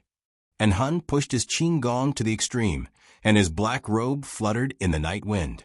He tiptoed, and just as he was about to pass by Long Yi's sword and scabbard, a terrifying aura suddenly approached him from behind. His eyebrows jumped and subconsciously turned his head. He saw that Long Yi, who should have been beaten by him without any strength to fight back, actually stood up unscathed. Long Yi's speed was so fast that only an afterimage could be seen. In a blink of an eye, Long Yi had already passed An Hun and arrived in front of Gu Jiao. Those who cross this boundary die. Long Yi grabbed An Hun's neck, lifted him up high, and mercilessly threw him to the ground. An Hun didn't know how many bones were broken, and his internal organs were also injured. He spat out a mouthful of blood on the spot. This was impossible. He obviously didn't have Shi Tian's killing intent. So why was he still not his opponent? He forgot his killing instinct, but he had the power to protect. The reunion 20 years later ended with An Hun's crushing defeat, but it was not that easy for Long Yi to kill An Hun. The one who could kill An Hun was Shi Tian, who only had killing instinct. Because only in front of Shi Tian, he had a fatal weakness. Shi Tian, I lost today, but I won't always lose to you. See you later. An Hun covered his painful chest and threw a black fire pearl at Long Yi. Using the dense fog after the explosion, he used Qinggong to escape. Gu Jiao touched her chin. So this guy also has a black fire pearl on him. No wonder he knew to avoid it. But his black fire pearl is not the same as mine. His is more like a smoke bomb. Later, I will also make a few of them. Long Yi. Gu Jiao turned over and dismounted, and the moment she landed on the ground, she found that her sprained right leg was already numb. She used her left leg to jump over and said to Long Yi, "Let me see if you are injured." Long Yi's body had some scratches and bruises, but no internal injuries. Gu Jiao said, "I didn't bring a first aid kit. I will clean your wounds when we get back." Long Yi's gaze fell on her leg. She curved her lips and said, "It's numb." Long Yi nodded his head, bent down, and picked her up. Gu Jiao decided to go back the way she came and look for Gu Changqing and Yi Qing. She hoped that they were okay. Gu Jiao's head and feet were facing down, and she said with an expressionless face, "I want to ride a horse. Being picked up by you makes me dizzy." Long Yi heard, "Ha, ride a horse dizzy." Then Gu Jiao was picked up by him the whole way. When Gu Jiao found Gu Changqing had already fainted on the ground. Gu Jiao took his pulse and checked his body. When she found that there were no new injuries on his body, she was secretly relieved. Gu Jiao didn't know that An Hun was curious about Gu Changqing's recovery and thought that An Hun was too lazy to waste time on Gu Changqing, so he directly left. Long Yi grabbed Gu Changqing and placed him on the back of Black Wind King. Very quickly, they met Yi Qing again. Yi Qing's group of 5 were actually injured, and their injuries weren't light. This was very confusing. Why didn't Hun beat up Yi Qing, but not Gu Changqing? Was it because of looks? Gu Jiao returned to the teacher hall, called a carriage, and brought Yi Qing's group back. Gu Chengfeng was already waiting at the Qilin Hall. Seeing Gu Jiao return safely, the stone in his heart fell to the ground. He was just about to ask Gu Jiao how she got away, when in a blink of an eye, he saw Long Yi behind Gu Jiao. He was shocked. What's going on? Why is Long Yi here? Gu Jiao spread out her hands. I also want to know. Unfortunately, Long Yi couldn't speak, couldn't write, and couldn't even communicate with others. Wait a minute, if An Hun could speak, then Long Yi should have been able to too. Was it because he lost his memory, plus the fact that Zhaoguo's shadow guards couldn't speak? So he became like this? Long Yi began to look room by room. Gu Jiao knew he was looking for Xiaohong. Gu Jiao still didn't know how Long Yi came to Yan Empire. If he came alone, then how did he find the right way? He didn't even remember who he was, so he shouldn't remember the way back to Yan Empire. If he didn't come alone, then who sent him here? So far, he didn't show any intention of meeting up with anyone. Intuition told Gu Jiao that Long Yi wasn't sent by Princess Xinyang to protect her and Xiaohong, but no matter what Long Yi's purpose was in Yan Empire, he didn't forget his little master. Looking at him patiently looking for Xiaohong in every room, Gu Jiao walked over, pulled his sleeve, and said to him, "A Heng is not here. I'll let Gu Chengfeng take you to find him." Gu Chengfeng quivered and pointed at himself. "Why me? Being alone with Long Yi, this kind of big shot was very scary, okay?" Gu Chengfeng cleared his throat and asked, "Aren't you going back to Duke Mansion?" Gu Jiao said, "I still have something to do." Gu Jiao finished treating Long Yi's injuries, then let Gu Chengfeng take him and the unconscious monarch to the carriage to Duke Mansion. She went to the intensive care unit to see Gu Chongqing. From Gu Chongqing's physical strength just now, it didn't seem like he had just woken up tonight. He must have woken up a long time ago and secretly did something behind her back. Since he's living here, then there must be some clues here. Gu Jiao began to rummage through the bedside table, medicine cabinet, and even under the bed. Needless to say, she really found something that didn't belong to this ward.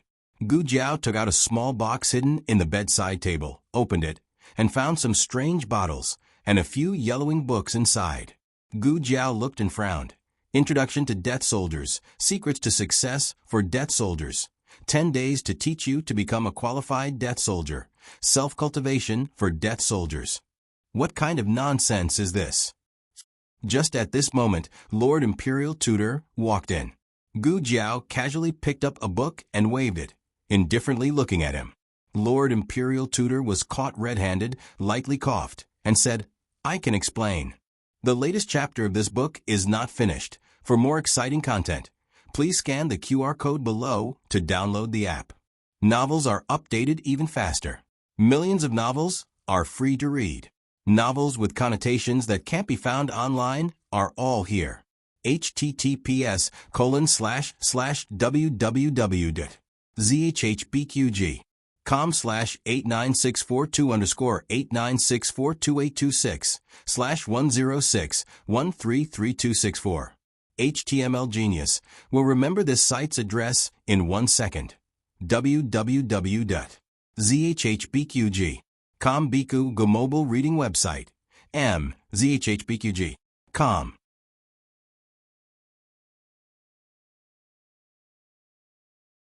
Chapter 807. The latest chapter of this book is not finished yet. For more exciting content, please scan the QR code below to download the app. The novel is more complete and updated faster. Millions of novels are free to read. There are all kinds of novels that can't be found on the internet here. Gu Jiao's eyes became extremely dangerous. It better be a reasonable explanation. Otherwise, I don't care if you are my godfather or not. I will treat you as my godfather and beat you up. I will never admit that I want to beat him up. Gu Chongqing was in an absolute coma at this moment. The state preceptor came to the bedside and looked at him with a complicated expression. He sighed and said, "This is his own decision. Make it clear." Gu Jiao said lightly. The state preceptor said he was hit by an Hun's sword when he was defenseless.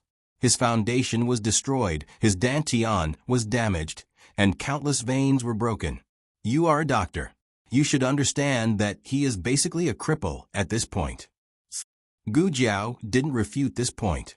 As early as when she operated on Gu Chongqing, she already knew how bad his situation was. Otherwise, when the state preceptor asked her what if Gu Chongqing became a cripple, her answer was, "I will take care of him," instead of "I will cure him." From a medical point of view, Gu Chongqing had no possibility of being cured. Gu Jiao asked, "So you turned him into a man of sacrifice?" The state preceptor sighed helplessly. "I said that this is his own choice. I just provided him with a plan. It is up to him whether he accepts it or not." Gu Jiao remembered the conversation that happened in this intensive care unit. She asked, "He was already awake at that time, right? You deliberately asked me in front of him, what if he becomes a cripple? What will I do? You wanted him to hear my answer, to move him, and to make him more determined not to be a burden to me." The state preceptor opened his mouth but didn't refute. Gu Jiao's cold eyes fell on the state preceptor's face, which was full of vicissitudes of life. You still have the nerve to say that this is his own choice. The state preceptor blocked his mouth with his fist. Ahem. All right, I admit that I did use some underhanded means, but Gu Jiao said, you'd better not say it's for my own good, or I'll kill you right now. The state preceptor looked at her with a face full of shock and confusion, as if to say, is she really that daring? He even dared to kill the state preceptor? Forget it, I've spoiled her. A certain imperial preceptor muttered. What are you mumbling about? Gu Jiao didn't hear him clearly. The state preceptor said earnestly, I'm saying that this is the only way for him to return to normal. Although it might not succeed, it's better than turning him into a cripple. With his pride, becoming a cripple is more terrible than letting him die.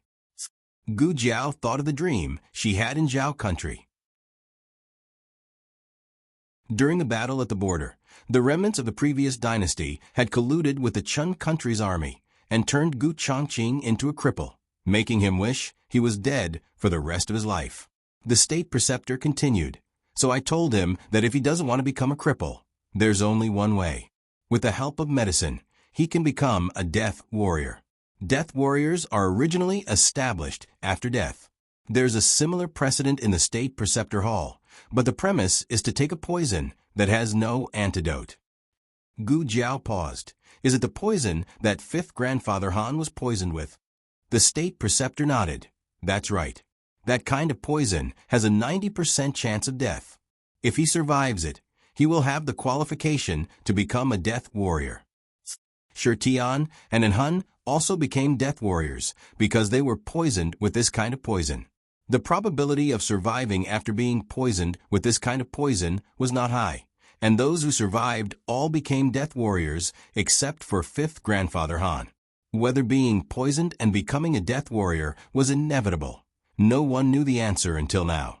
However, although fifth grandfather Han didn't become a death warrior, he had progeria. It seemed that the aftereffects of this kind of poison were indeed quite severe.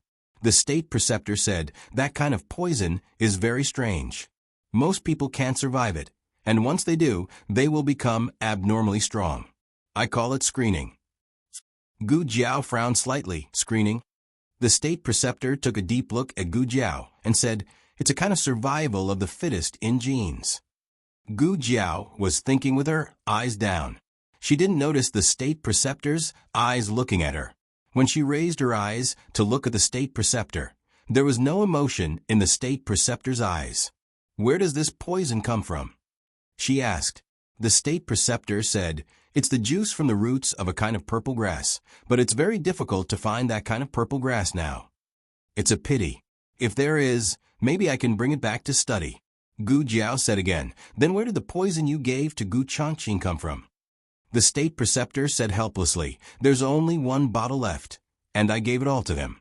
Gu Jiao asked another question in the bottom of her heart, but why didn't I feel the aura of a death warrior on him? The state preceptor said, because he didn't become a death warrior. Gu Jiao asked puzzledly, what do you mean? The state preceptor smiled politely. After I gave him the medicine, I found that it had expired. Gu Jiao, so now the state preceptor continued to smile awkwardly and politely. He thought he was a death warrior. Gu Jiao again. To be honest, the state preceptor didn't expect this situation. He found that the medicine had expired the next day and hurried to see Gu Chongqing's situation. Unexpectedly, Gu Chongqing stood by the bed with a walking stick and said excitedly to him, State preceptor, the medicine you gave is really effective. I can stand up. The state preceptor's expression at that time was unprecedented. Gu Chongqing wondered, but why? I don't feel the pain you mentioned? The state preceptor mentioned to Gu Chongqing that the process of decocting this kind of poison was no different from dying once. Then, the state preceptor decisively stopped him from taking the painkillers. After 3 days of living hell, Gu Chongqing became more and more convinced that he had survived the poison. This wasn't a miracle that could be created by medicine. It was a strong willpower to protect his sister at all costs. The state preceptor sighed innocently. I saw that he was in good condition, so I didn't have the heart to expose him. He was afraid that if he exposed him, his beliefs would collapse and never recover. Gu Jiao looked at the various death warriors in her hand and asked in confusion, "Then what's with these books?" The state preceptor said truthfully, "I wrote them randomly." But it also took him a lot of effort. Just looking for the empty, yellowed books and thinking of the names almost made him forget. Gu Jiao then picked up a book titled 10 Days to Become a Qualified Death Warrior, and the corner of her mouth twitched. I was wondering why these books looked so indecent. The state preceptor. With Gu Changqing's current condition, it was more appropriate for him to continue staying in the state preceptor's hall. As for when to tell him the truth, it would depend on his recovery. Before he completely recovered, he couldn't let his beliefs collapse halfway. When they came out of the state preceptor's hall, it was already after midnight. Gu Jiao and the Black Wind King returned to the Duke and his state. The Duke and his state was very quiet. Xiao Heng didn't tell his family that Gu Jiao went to the palace to steal the monarch. He only said that she had something to do in the state preceptor's hall and might return tomorrow. Everyone went to rest. Xiao Heng waited for Gu Jiao alone in the room. He didn't know how Gu Jiao's situation was, but according to the plan, the monarch was to be brought back to the Duke and his state. Creak. The courtyard door of Feng Courtyard was pushed open. Xiao Heng hurried out of the room. Jiao, the person who came wasn't Gu Jiao, but Steward Zheng. Steward Zheng held a lantern and looked at Xiao Heng hurriedly coming out of the corridor. He said in surprise, "Your Highness Zheng's son, it's so late and you haven't gone to bed yet?" Xiao Heng held back his disappointment and asked calmly, "It's so late, why are you here?" Steward Zheng pointed at the courtyard door behind him and explained, I saw that the door wasn't closed, so I thought it might be a lazy servant. So I came in to take a look." Xiao Heng said, "I told them to leave the door open." Steward Zheng was confused for a moment and asked, "Aren't Lord Xiao and young Master Gu coming back tomorrow?" They were the only ones in the courtyard who went out. Xiao Heng said calmly, "They might come back earlier." "It's getting late, Steward Zheng. You should go and rest. There's nothing here." Steward Zheng smiled. Yes, I'll take my leave." Steward Zheng had only taken a few steps when he turned back and asked Xiao Heng, "Your Highness Zheng's son, are you not used to living here?" Duke said that you can go directly to his courtyard. His courtyard is spacious, and there are too many people in Feng Courtyard. Xiao Heng said seriously, "No, I'm living very well in Feng Courtyard." Steward Zheng smiled embarrassedly. He thought, "You are the dignified eldest grandson of the emperor. Why don't you live with your own uncle, but live with a few people from the Zhao kingdom?" "Okay, if there's anything, please don't hesitate to tell me." This time, Steward Zheng really left and didn't come back. Time passed little by little. Xiao Heng was still sitting at first, but he quickly stood up. He looked at the window for a while, and then walked around the room for a while. Finally, when he was about to enter the palace to inquire about the news, there was movement outside the courtyard again. Xiao Heng didn't wait for someone to open the door. He walked out in large strides and opened the courtyard door. Soon after, he saw Long Yi standing at the door. The latest chapter of this book is not finished. For more exciting content, please scan the QR code below to download the app. Novels are updated at a faster rate. Millions of novels are free to read. Novels with connotations that can't be found on the internet are all available here. https://www.zhbqg.com/8964/89642826/106112592.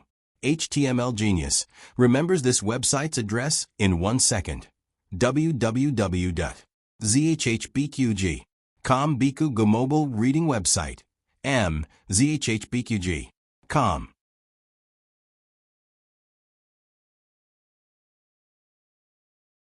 Chapter 808.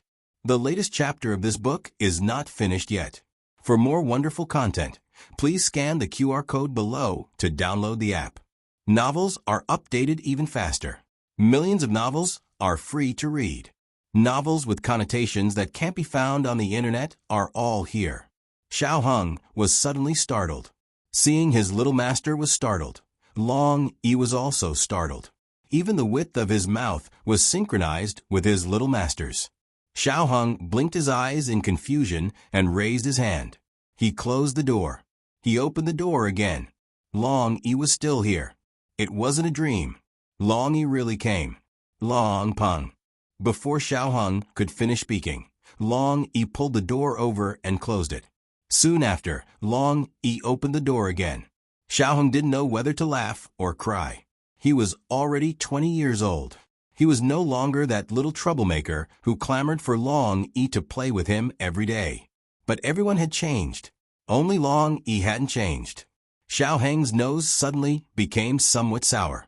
To him, Long Yi wasn't an imperial bodyguard or a servant. Long Yi was a family member like Princess Xinyang. Long Yi had accompanied him through his ignorant childhood and naughty childhood. He would never be angry with him. He would never be disappointed in him. Long Yi, his voice was almost choked. However, before he could shed tears, Long Yi picked him up and held him up. Xiao Hung only felt that the sky was spinning and the earth was spinning. His tears were forced back. Soon after, Long Yi didn't say anything, mainly because he didn't know how to speak. He picked Xiao Hung up and brought him to an empty room. "This is Gu Qingfeng's room," Xiao Hung said with his head and feet facing down. Long Yi went next door again. "This is the room for the monarch," Xiao Hung said again. Long Yi continued to walk forward and arrived at the third empty room. This was Gu Jiao's room. Xiao Hung decisively shut his mouth. "Come on, throw me on the Jiao Jiao bed." Long Yi turned around and went out. Xiao Hung. Long Yi found Xiao Hang's room. After all, this was the only empty room. He quickly removed Xiao Hang's outer garment, leaving only his inner garment, and mercilessly threw it into the mosquito net. Xiao Hung stood up slightly. Long Yi covered his face with his palm and pushed him back to the pillow. It was time for the little master to sleep. When Gu Jiao returned to Feng Courtyard, the oil lamp inside Xiao Hang's room had already been extinguished, and Xiao Hung was sitting on the beam of the room while hugging his long sword, and had fallen asleep with his back leaning against the beam. This was a habit that Long Yi had developed after guarding Princess Xinyang and Xiao Hung for many years. As long as they were in an unfamiliar environment, he would guard them while they rested. He must be exhausted from the journey. Even his breathing was heavier than before. Xiao Hung quietly sat up and stretched out a finger to lift the mosquito net. Long Yi's body moved. "I'm going to the outhouse," Xiao Hung said. Long Yi had been on his way and hadn't had a good night's sleep. Moreover, he had also fought with An Hun. In fact, he was already exhausted. If there was no dangerous aura approaching, he wouldn't wake up. Xiao Hung quietly walked out. Just when he reached the door, he saw Gu Jiao in the corridor opposite. He quickly walked over. Gu Jiao unexpectedly looked at him. "I thought you were asleep." Xiao Hung lowered his voice. "No, I was waiting for you. Let's go in and talk. Don't wake Long Yi up." Gu Jiao asked, "Is Long Yi asleep?" Xiao Hung nodded his head. He is very tired. I have never seen him so tired." Gu Jiao turned her head and looked at the closed door. Then, pushing the door, she entered the room with Xiao Hung. "Have Gu Qingfeng and the emperor arrived?" Gu Jiao took out a match and lit an oil lamp. "Yes, they're already asleep," Xiao Hung said. He walked to the table and poured a cup of herbal tea for Gu Jiao. "Drink some water first." Gu Jiao was indeed very thirsty. She took the cup and gulped down 3 large cups of tea. Xiao Hung looked at her with heartache. "Are you injured?" They arrived in time. "I'm not injured." Her feet were no longer in the way. "What's going on with Gu Changqing?" Xiao Hung asked. Gu Jiao told Xiao Hung about the incident of the suicide soldiers caused by the state preceptor. Xiao Hung didn't know what to say after hearing it. "Something like that can happen? I'm really looking forward to the day when Gu Changqing finds out the truth. Will he kill the silly me or the great hoodwinker state preceptor?" Gu Jiao said thoughtfully, "I have a question. Our actions were very secretive. So how did the state preceptor know that we were going to the palace to assassinate the emperor? Does this mean that he knows that the emperor in the imperial court is a fake? Xiao Hong said in all seriousness, I think it might be because of his boundless magic power and divination. Gu Jiao narrowed her eyes slightly. So it's you. Xiao Hong retorted, it's not me. Gu Jiao laughed. Xiao Hong peeled orange for Gu Jiao. Eat the orange, eat the orange. Gu Jiao took the orange and gave him a look that said, I've seen through you. Xiao Hong smiled. By the way, how did you run into Long Yi? We just ran into each other. Gu Jiao briefly recounted how Long Yi arrived in time and beat up An Hun. She also mentioned 2 key points. First, Long Yi was Shirtian. It was confirmed. Second, Long Yi and An Hun were old acquaintances. Unfortunately, Long Yi had lost his memory and couldn't remember anything. Third, Long Yi might be able to talk. As for the third point, Xiao Hong didn't have any doubts. After all, other than the late emperor of Zhao country, no one would train their men of sacrifice into a tool that couldn't be communicated. As for the second point, I can answer you. Xiao Hong said, Shirtian and An Hun are fellow apprentices of the same sect. Shirtian is a talented junior apprentice brother. Gu Jiao suddenly realized. They actually have this kind of relationship. No wonder An Hun would talk to Long Yi like that. But who did you hear this from? Xiao Hong thought for a bit and finally contributed his strong desire to live. State preceptor. Gu Jiao suddenly became confused. When did the relationship between the two of you become so good? He also told you this kind of information that couldn't be found in the book collection pavilion? Xiao Hong coughed softly.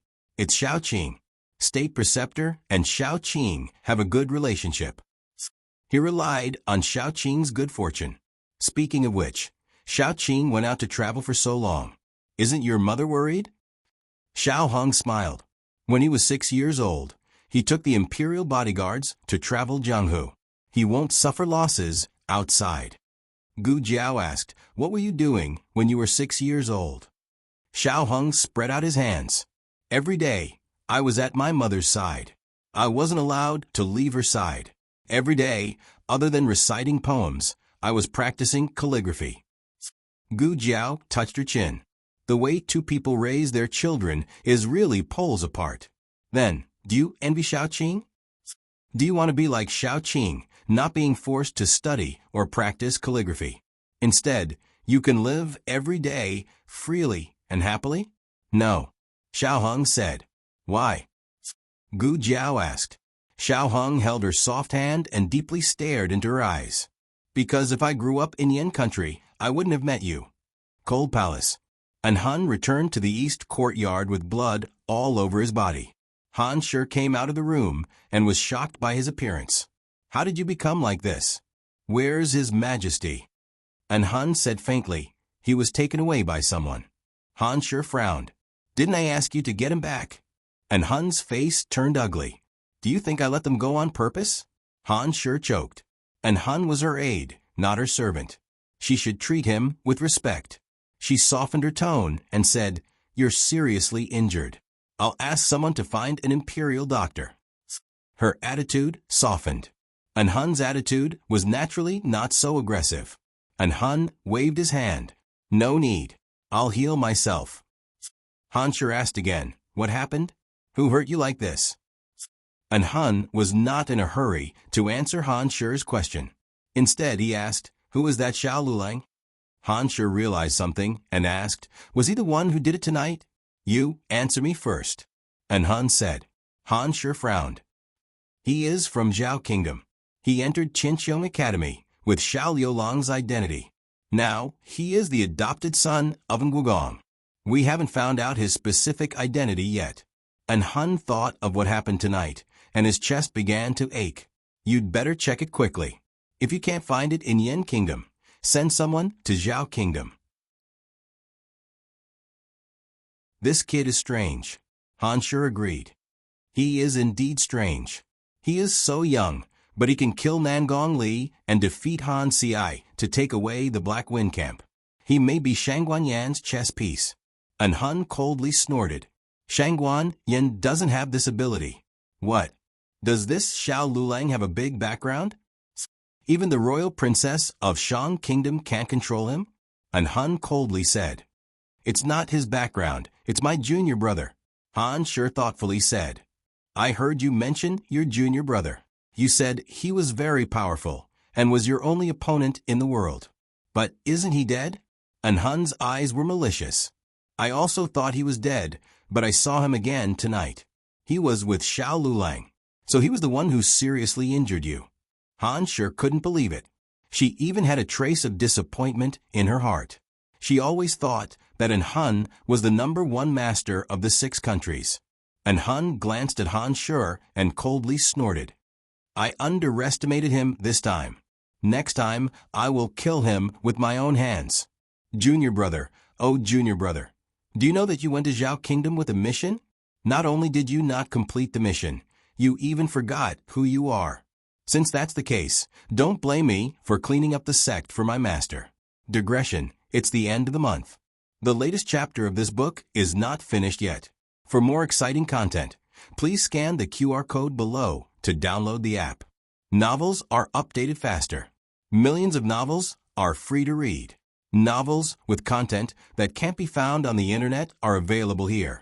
https://www.zhbqg.com/89642_8964286/106111020. HTML Genius remembers this site's address in a second. www.zhbqg.com Bikuga mobile reading website. zhbqg.com.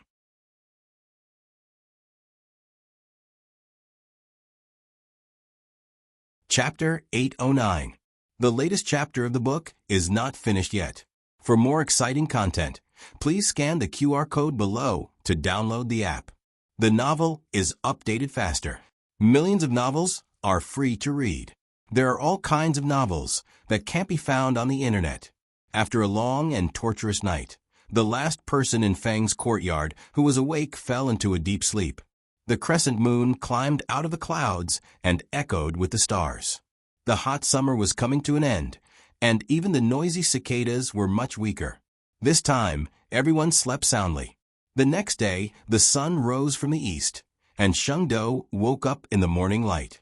The people in Fang's courtyard started a busy day. Little Jing Kong was the first to wake up. He had been forced to be an attendant by his bad brother-in-law, so he couldn't move in with Gu Jiao openly.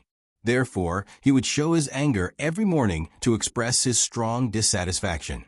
But this morning, when he opened his eyes, he found himself lying on an unfamiliar bed. He got up, jumped out of bed, and opened the door to take a look. Wow. It was the courtyard of the Duke's public house. He slept in the Duke's public house last night. He was with Jiao Jiao. The little guy rushed to Gu Jiao, but before he could break into Gu Jiao's room, he was carried away by a tall figure. On the other side, the king was also slowly waking up. There was still a little bit of the softening powder in his body, so his whole body was still sore and weak. He didn't know if it was his illusion, but he felt a little pain all over his body. The king frowned and sat up with difficulty. He held his forehead with one hand and felt dizzy for a while. Suddenly, he felt something was wrong. He touched his head again, but it was gone. His wig was gone. Ever since the king was shaved bald by Han Yi, he couldn't afford to lose face. He would wear a wig whenever he went out and only take it off when he was sleeping. When he went to the cold palace to see Han Yi, he was suddenly knocked out by Han Yi. When he woke up in the cellar, his hair was still there. In the cellar. Yes, he was locked in the cellar by Han Yi. How could there be such strong light in the cellar? This was not a cellar. What was Han Shi up to now? Creak. The door was pushed open, and Zhang Dequan came in with a pot of cold tea. The monarch raised his sore arm to pull open the curtain and saw Zhang Dequan putting tea on the table. He frowned. Why are you here? Even you have betrayed us. Otherwise, why would she appear in Han Shi's territory? Zhang Dequan was shocked by the king's sudden shout. If not for his many years of experience as a eunuch, The teapot in his hand would have flown out of his hands. He calmed himself down and came to the bedside. He bowed to the king and said happily, "Your Majesty, you're awake? Where's that vicious woman from the Han family?" The monarch asked coldly. Jean de Quan was stunned. He thought that the monarch was asking about Han Shu's whereabouts and fate. He quickly replied, "Han Shu is in the cold palace. Isn't it just cold here?" The monarch was halfway through his sentence when he suddenly realized what Jean de Quan meant. He frowned. "Where is this?" Jean de Quan replied, "Your Majesty, this is the House of Duke." Seeing the monarch's confused expression, Jean de Quan reported to the monarch how he had escaped from the palace and came to the House of Duke to ask Sir Shao for help. This time, it's all thanks to His Highness Zhang's son and Sir Shao. They thought of a way to save your Majesty from the cold palace. The monarch was shocked. He did not expect that the people who had saved him from the tiger's den would be the weakest imperial grandson and Xiao Lulang, whom he disliked the most. It seemed that the saying was true. One could not judge a book by its cover. The monarch asked, "Where are they?" Jean de Quan replied, "They are also living in this courtyard. Last night, they were tossing and turning all night. They are probably exhausted and have not gotten up yet. Do you want this servant to call them?" The monarch waved his hand. "Forget it. Let them sleep." Jean de Quan smiled. "Yes. Help me up and help me change." "Yes, Your Majesty." Jean de Quan helped the monarch off the bed. The monarch covered his dragon's head and frowned strangely. Why did his dragon's head hurt so much? Did someone kick it? On second thought, it was impossible. He was the monarch of a country, the current emperor, who dared to kick his butt. Hiss, it really hurt. The monarch's hair was lost when he escaped last night. As for whether it was lost when he went through the dog hole, or when Gu Chengfeng carried him back to the state preceptor's hall, no one remembered. He had spares, but unfortunately, they were all in the palace. He could only ask Jean de Quan to find a bamboo hat. As soon as the monarch put on the bamboo hat, Nguogong came in a wheelchair. Jean de Quan glanced into the courtyard and said, "Your Majesty, it's Nguogong. He came to greet me so early." "All right, let him in." Although the monarch had always been at odds with Nguogong, he would give him a chance to perform meritorious deeds for the sake of Nguogong's loyalty this time. Unexpectedly, when Jean de Quan opened the door with a smile, Nguogong's wheelchair went straight through the door. The monarch was speechless. Jean de Quan was speechless. Nguogong came to have breakfast with Gu Jiao, but found that Gu Jiao did not wake up. He asked the servant to push the wheelchair back, and he would come back later. Jean de Quan saw Nguogong's wheelchair turn back and said to the monarch, "He's coming." Nguogong must have come to the wrong room. The monarch straightened his face and tried not to let the bamboo hat affect his kingly aura. Then he saw Nguogong's wheelchair go through his door again. The monarch looked at Jean de Quan angrily. Jean de Quan smiled embarrassedly. If it was only Nguogong, it would be fine. However, the people in the courtyard woke up one after another, but no one came to greet the monarch. The monarch's face became very ugly. Jean de Quan smiled embarrassedly and said, "You are traveling incognito. They don't know that you have moved in. They don't know you." As soon as he said that, Empress Dowager Zhuang, who was sitting under the crabapple tree and eating melon seeds, glanced at the monarch in the room and asked the maid beside her, "Hey, does the monarch of Great Yen have no hair? Why is he wearing a bamboo hat in the room?" The monarch clenched his fists. "Jean de Quan, I want to kill you." Aunt and the others learned about what happened last night from Gu Chengfeng when they were eating in the central room this morning. Everyone was very calm. Empress Dowager Zhuang, men are all big pig trotters. Old Chancellor, they are about the same age, but they don't have as much hair as me. Madame Nan, I just invented a kind of poison and want to find someone to test it on. Master Lu, there is no good emperor. Gu Jiao didn't need to go to the military camp today, so she could sleep until the sun was high in the sky. Who would have thought that just after 9, she would be awakened by the movement in the courtyard? It wasn't Long Yi and little Jing Kong Nor was it Gu Yan and Gu Xiaoshan. It was Manager Zheng who rushed in and shouted, "Duke, it's not good. Something big happened." As it turned out, after the monarch was snatched away last night, Han Shi was worried that they would fight back, so she thought of countermeasures overnight. Taking great risks, she announced the imperial edict to restore Shangguan Qi to the position of crown prince in the morning court. Not only that, she also issued an imperial edict to arrest third princess Shangguan Yan and ordered rearguard and imperial army to block state preceptor's hall. The reason was that third princess Shangguan Yan was bewitched by state preceptor's hall. She was disloyal and unfilial to the monarch and framed the former crown prince. The former crown prince was wronged. The assassin in the secret room of state preceptor's hall that day was a conspiracy of Shangguan Yan and state preceptor's hall. The accomplice of the assassin was caught and confessed his crime. He also said that state preceptor's hall had been secretly colluding with Shangguan Yan all these years because Shangguan Qing was ill. The reason why Shangguan Yan could return to Qingdu was also the next step of both sides' plan. The assassin in Crown Prince's mansion was disguised by state preceptor's hall. The imperial mausoleum was also destroyed by state preceptor's hall. After Shangguan Yan returned to Qingdu, she was injured again and again. All of it was just a ruse to win the monarch's pity and sympathy. If it weren't for the fact that the monarch was busy with official business and didn't see Shangguan Yan yesterday, which made Shangguan Yan suspicious and ordered her men to enter the palace to secretly inquire about the monarch's movements, the monarch might not have discovered this secret.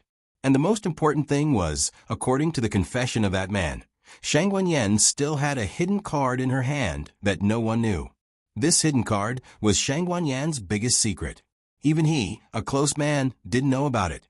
But what was certain was that Shangguan Yan came prepared this time. She would do whatever it took to regain everything she had lost. When Gu Jiao heard this, she couldn't help but want to clap for imperial concubine Han. The story was so well made up that she almost believed it. This woman was really ambitious and courageous. Instead of waiting for the real monarch to enter the palace to expose her, it was better for her to make a move.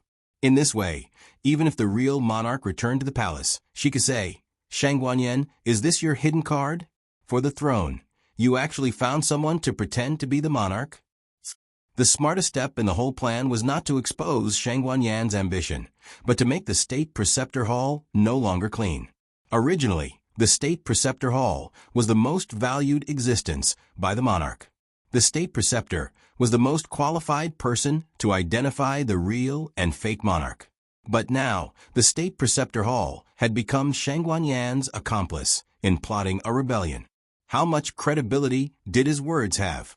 The family went to the study of Feng Courtyard. Except for the children. Gu Yan and Gu Xiaoshan were classified as children. Gu Yan's face was dark as he returned to his room with Gu Xiaoshan. As soon as Steward Zheng left, the two of them leaned against the wall. In the study, Grand Aunt and the old Chancellor sat on the main seat. Master Nan and Master Lu sat on the left side of Grand Aunt. Dukan, Gu Jiao, and Xiao Heng sat on the right side of Grand Aunt. Gu Qingfeng didn't sit. He frowned, pinched his chin, and paced back and forth in the room. He wondered, "I don't understand. Since Han Shi has restored the position of the crown prince, why didn't she clear her own grievances and confer the title of empress or something? Anyway, the monarch is in my hands. I have the imperial edict." Gu Jiao thought for a moment and said, Han Shi thought that Yin Sheng's technique was done by Wang Xianfei. To clear her grievances, she has to overthrow Wang Xianfei. But to confer the title of empress, she has to be the enemy of the entire harem. She doesn't have the energy to do that now. Xiao Heng nodded in agreement. Moreover, the monarch in her hands is a fake. She will always feel a little guilty. Restoring the crown prince is already a risky move. She needs to observe the reaction of the imperial court. If no one doubts, she will boldly proceed to the next step. Gu Qingfeng asked, "Is there anyone in the imperial court who doubts it?" Xiao Heng shook his head. It happened too suddenly. No one should have reacted yet.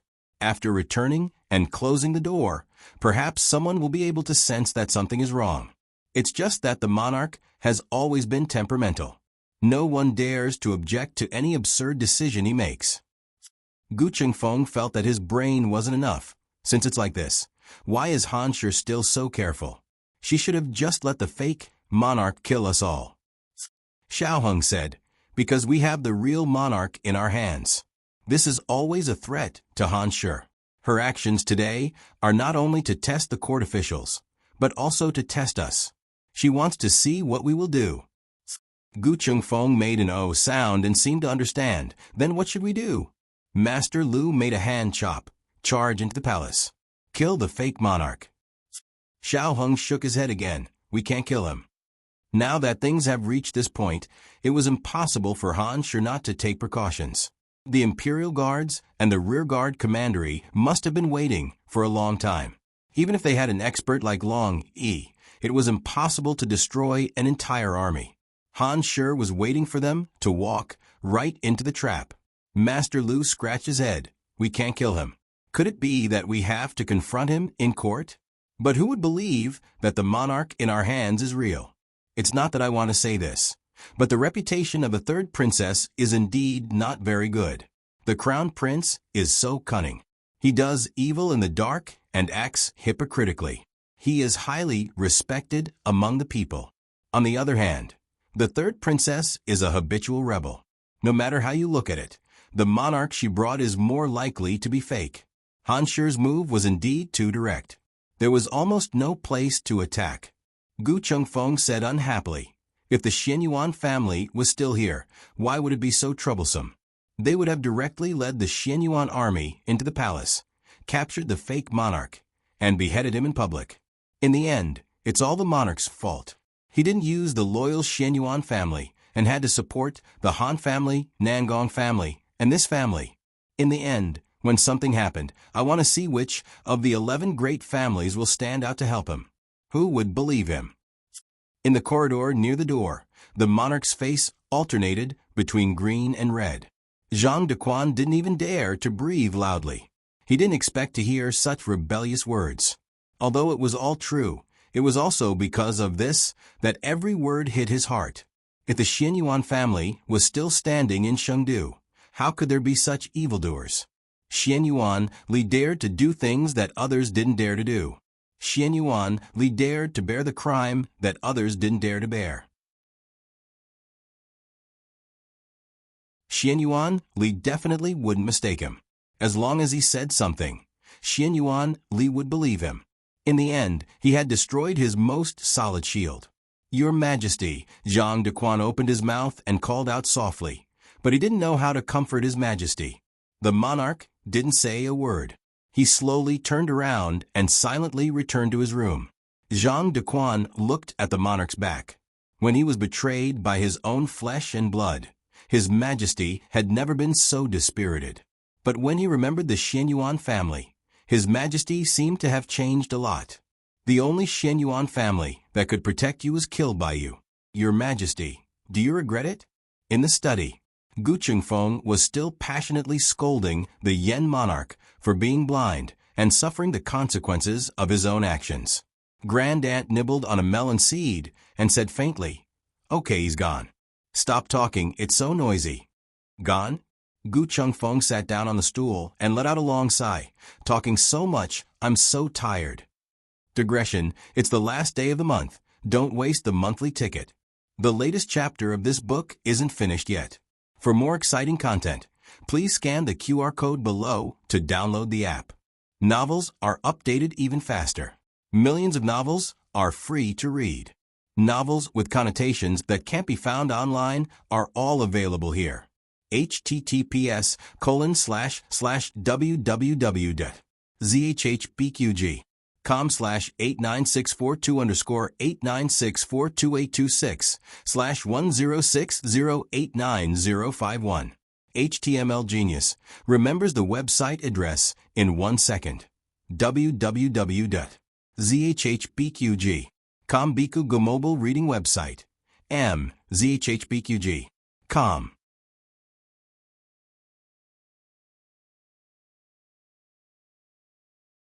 Chapter 810. The latest chapter of this book is not finished yet. For more exciting content, please scan the QR code below to download the app. Novels are updated faster.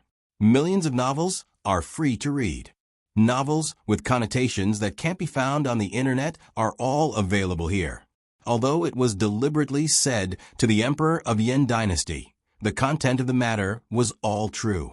The fake emperor did issue an imperial edict to restore the crown prince, and did indeed seal the state preceptor hall.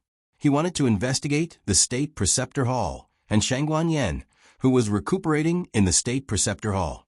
However, because of the character setting, they couldn't break too much. They couldn't exceed the limit of how they dealt with the crown prince before. Shangguan Yen was not in danger for the time being, but her personal freedom was restricted. But the imperial palace was tightly protected.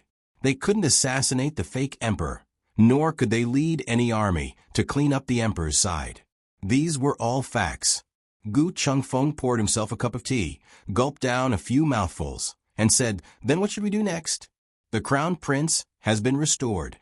This fake emperor will definitely do more evil things. Wait first," Grand Aunt said while eating melon seeds. Gu Chengfeng was stunned. Still wait. Grand Aunt glanced at the opposite house and casually said, "Let him regret for a few more days."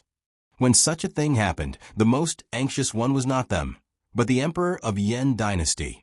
They must make him deeply aware of the mistakes he made in the past and taste the bitter fruit he planted. In addition, there was another important reason for doing this. The Han family made such a big move in order to force them and the Emperor to make a move. But if they didn't make a move, the Han family would not be able to understand their thoughts. The unknown was the most terrible thing. The more they didn't make a move, the more the Han family would suspect that they were brewing a bigger revenge. Before they figured out their trump card, the Han family would not blindly launch a second attack. For them, this could be regarded as a chance to breathe and plan again. "By the way, will the young royal princess be okay?" Gu Chengfeng asked. Gu Jiao shook her head. "She will be fine. The emperor loves the young royal princess the most. No matter what the purpose is, the fake emperor will not do anything bad to the young royal princess." Imperial Palace. Lingbo Academy had 2 days off. The young royal princess obediently stayed in the palace for these 2 days. The people in the palace had changed a lot, but the maidservants and wet nurses by her side had not been changed. She had just eaten lunch, and the wet nurse had gone to prepare her clothes for the new season. Children grew quickly, and last year's clothes could no longer be worn. Nanny. The young princess appeared at the door, hugging a small pillow. The wet nurse smiled. "Young princess, why are you here? Didn't you go to take a nap?" The young princess walked in while panting.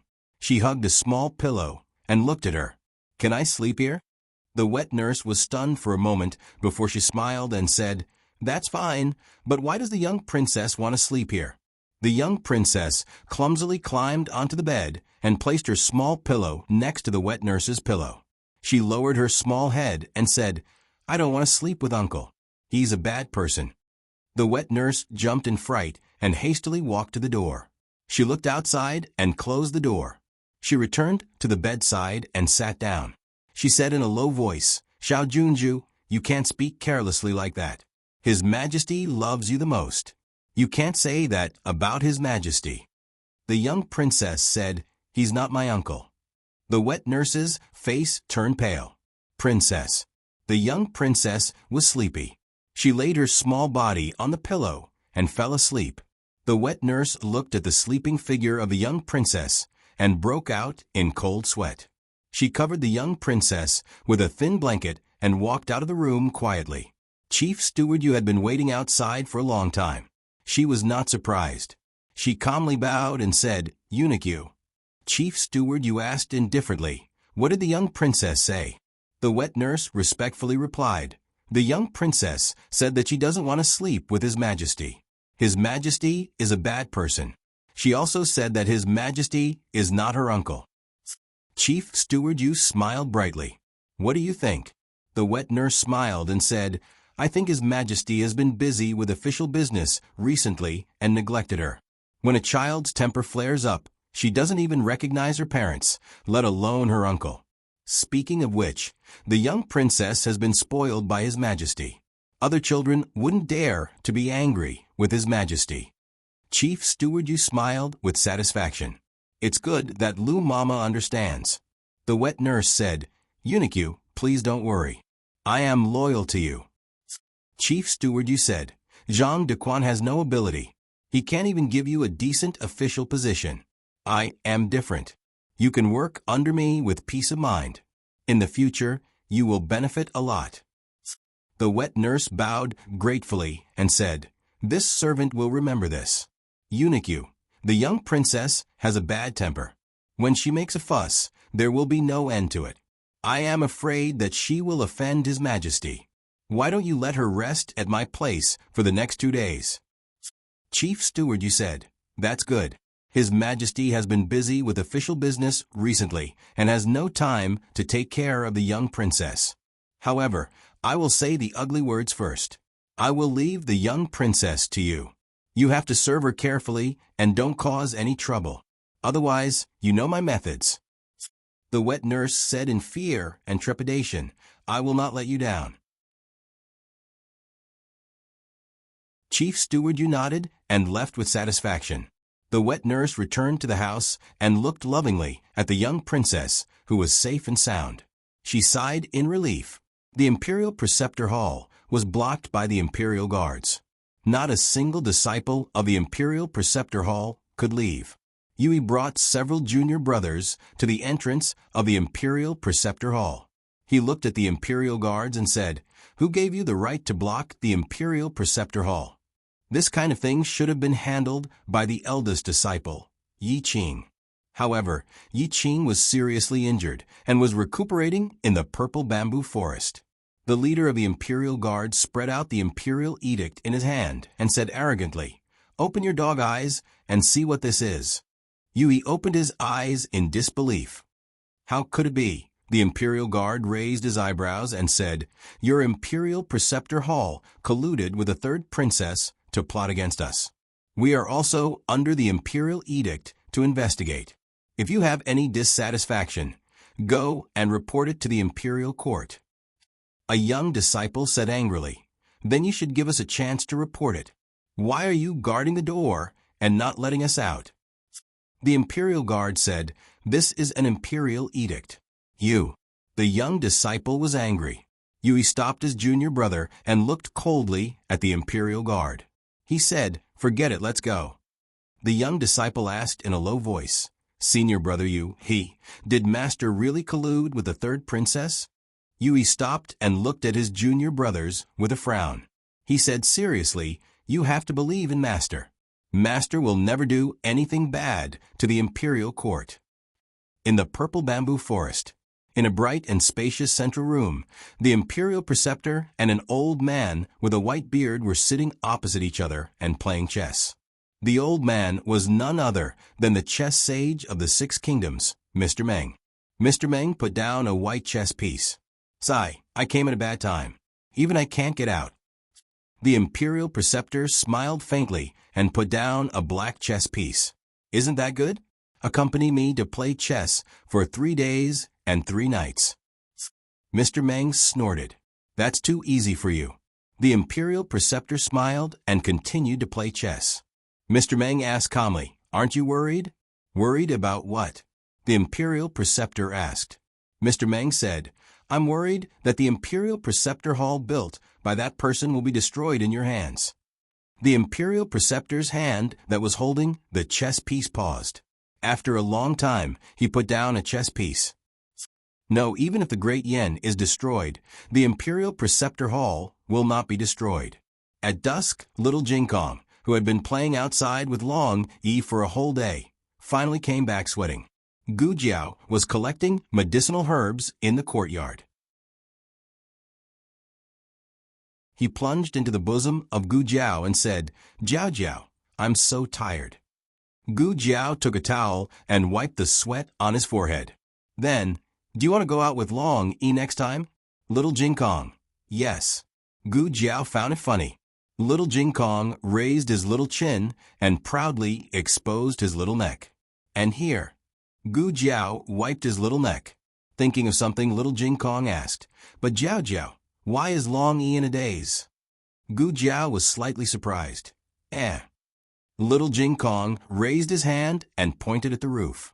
Gu Jiao looked over and saw Long E sitting cross-legged on the eaves against the twilight.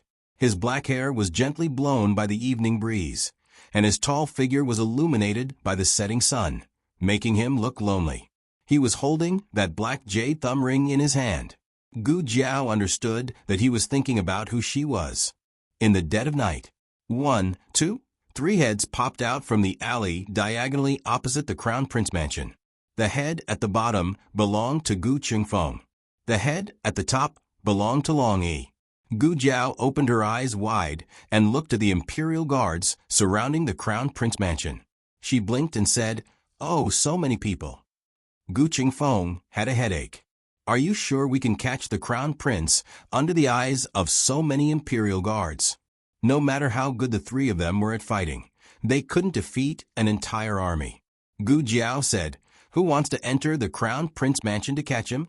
Little Jiao. Little Jiao hovered in the air and flew into the Crown Prince Mansion. Digression. Today, when I was watching the Olympic equestrian competition, I was thinking that if little Shi participated in the dressage competition, it would give the feeling of a bullfight.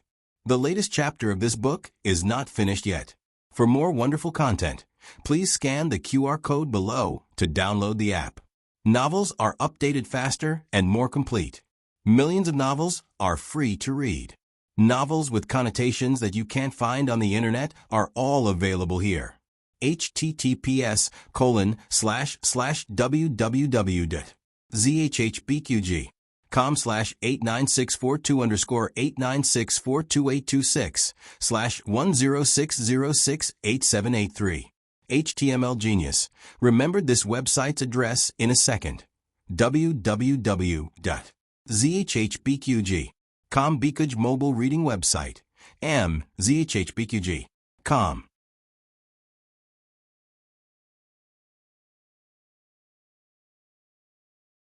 Chapter 811. The latest chapter of this book is not finished yet. For more wonderful content, please scan the QR code below to download the app. The novel is more complete and updated faster. Millions of novels are free to read.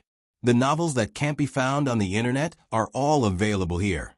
At this time, the people in the Crown Prince's mansion went to bed one after another. Crown Prince Shangguan Qi was too excited to sleep and went to the study room. He didn't expect that good luck would come so quickly. He said he would turn over. He thought that with Shangguan Yan's interference, he would have to be silent for at least several years before he could make a comeback. Sure enough, the heavens are helping me. The Crown Prince couldn't hide his smile and looked at the people at the door with a bit more pleasure. "It's getting late. You should go and rest." The guards cupped their fists. "We are not tired. There are so many imperial guards outside, no one will break in. Your Highness is right, but it's better to be safe than sorry." The Crown Prince was so happy that he almost forgot himself. At this time, after listening to the guard's words, his mood calmed down. That's right. At this critical juncture, he had to be even more careful. "Your Highness, you should go and rest. Don't you have to go to the morning court tomorrow?" Speaking of this, the Crown Prince's smile once again appeared on his lips. That's right, he can go to the morning court again. Those who wanted to see him and the Han family make a fool of themselves were finally shocked. However, he really couldn't sleep at this time. He took out a few books and decided to review the way of governing a country. Suddenly, a big bird landed on his windowsill. The Crown Prince was about to call the guards, but found that the bird was unusually obedient and didn't have any aggressive attitude. Moreover, the bird stretched out a bird's claw with an arrogant expression as if to say, "Welcome." Why do I think a bird has an expression? Am I crazy? The Crown Prince's gaze fell on the bird's claw and unexpectedly saw a note tied to it. "Is this a note from the Han family?" The Crown Prince muttered and glanced at little Joe. The Han family no longer uses carrier pigeons, but instead uses eagles? The Crown Prince was full of doubts as he tore down the note and saw that it was written in black and white. Come to the cold palace quickly and disguise yourself. Don't let people find out. There was no signature, but the Crown Prince recognized the handwriting. It was clearly his mother's. It's so late. Why did his mother let him disguise himself and go to the cold palace? Did something happen? That's not right. This morning, Lady Mother had sent someone to tell him not to go to the cold palace if there was nothing important. She also didn't need to gather the courtiers to plead on her behalf. The Crown Prince looked at the note. Something is fishy. In the alley. Gu Qingfeng's neck was about to break. Can the weight of both of you not be on my head alone? Gu Jiao, no. Long, yo. Gu Qingfeng's face darkened. His slender little neck bore a weight that shouldn't be borne at his age. Oh, why aren't they out yet? Gu Jiao asked. Could it be that he saw through it? Gu Qingfeng said, we don't know if Han Shi told him anything. If Han Shi said she wouldn't contact him, he wouldn't be so easily fooled. Before Gu Qingfeng could finish speaking, Long Yi straightened his body and stared at a certain direction in the dim light of night. Gu Jiao also straightened up. The two big mountains pressing down on his head disappeared. Gu Qingfeng's neck lightened and his breathing became smooth. Long Yi, what's wrong? Gu Jiao asked. Long Yi picked up Gu Jiao and flew towards the dim light of night. Gu Qingfeng used his qinggong to keep up. The three people arrived at the back door of the Crown Prince's mansion. At this moment, an inconspicuous carriage slowly drove out. The coachman was dressed as a eunuch. He was a death soldier with high martial arts. Gu Jiao's lips curled. It seemed the Crown Prince had taken the bait. The Crown Prince was not so careless in the past. He was so happy to regain his position as the Crown Prince that he easily fell into the trap. In order to not let people find out, he naturally couldn't bring a mighty army with him. He brought 10 embroidered uniform guards to protect him in the dark. This lineup was enough to deal with ordinary experts, but if they wanted to take advantage of Long Yi, they were still underestimating the enemy. Or perhaps Han Shi and Han basically didn't have time to mention Long Yi to the Crown Prince. The carriage drove on the quiet street. In order to not attract attention, the Crown Prince specially chose a remote street as the route. This actually made it convenient for them. The 10 embroidered uniform guards jumped on both sides of the eaves. Xiao. One was missing. Xiao. Another one was missing. The leader of the embroidered uniform guards on the left side turned around. 1, 2, 3, 4. Turning around again. 1, 2, 3. Turning around again. 1, 2. He felt a chill in his heart and turned around for the fourth time. Long. The hair of the embroidered uniform guards stood erect. They pulled out their swords and shouted, Protect! Protect your uncle! Gu Jiao jumped out from behind Long Yi. Holding a small stick, she knocked him unconscious. These embroidered uniform guards were not too difficult to deal with. In less than half an hour, all 10 of them were knocked unconscious. Gu Qingfeng went straight to the Crown Prince's carriage. The coachman's complexion changed, and he hurriedly pulled out the sword at his waist. Who would have thought that before he could pull it out, Gu Qingfeng blocked his throat with a dart? Gu Qingfeng was surprised. Wow, the hidden weapon given by Master's wife Nan is really useful. The coachman fell from the carriage and hit the ground with a bang. The horse was frightened. It raised its front hooves and scurried around. The Crown Prince was jolted, and his whole body hit the wall of the carriage. He held onto the wall of the car to stabilize his body. He covered his aching forehead and coldly asked, What happened? Gu Qingfeng sat on the coachman's seat and grabbed the reins to calm the horse down. He faintly smiled and said, Nothing, Crown Prince, sit tight. This voice was not right. The Crown Prince suddenly opened the curtain. Coincidentally, at this time, Long Yi and Gu Jiao landed on the outer seat of the carriage. Gu Jiao hit the Crown Prince in the face. The Crown Prince's eyes rolled back and he fainted. Gu Qingfeng drove the carriage while looking at the Crown Prince, who had a nosebleed. He asked, No, why did you hit him? Gu Jiao paused. Oh, I forgot. There was no need to hit him. Gu Chengfeng helplessly sighed. AI, forget it. If he fainted, then he fainted. Let's bring him back first. Gu Jiao seriously nodded her head. Long Yi sat on the roof of the carriage. Gu Jiao and Gu Chengfeng sat on the outer seat. The crown prince was lying on the floor of the carriage. No one cared about him. His nose was bruised and his face was swollen. Passing by a quiet street, Long Yi heard the sound of fierce fighting. Long Yi didn't move. He was not interested in other people's fighting. Soon, Gu Jiao and Gu Chengfeng also heard it. Gu Chengfeng was born to enjoy the lively scene. He couldn't help but ask, "Who is it? Why is there such a strong, murderous aura in the middle of the night?" Gu Jiao carefully listened and said, "It seems to be the voice of Qingfeng Taoist and Liaochen." Liaochen? Gu Chengfeng frowned. Is it that master of Jing Kong who doesn't show his face for 10,000 years? That monk of Xianyuan family? Oh, more or less. Gu Jiao nodded her head. That guy couldn't be counted as a real monk. Gu Chengfeng wanted to ask whether they should go and take a look. As a result, he saw Long Yi, who never meddled in other people's business, disappear. He went to the street where the two people were fighting. Gu Chengfeng was dumbfounded. What's he doing? Gu Jiao blinked.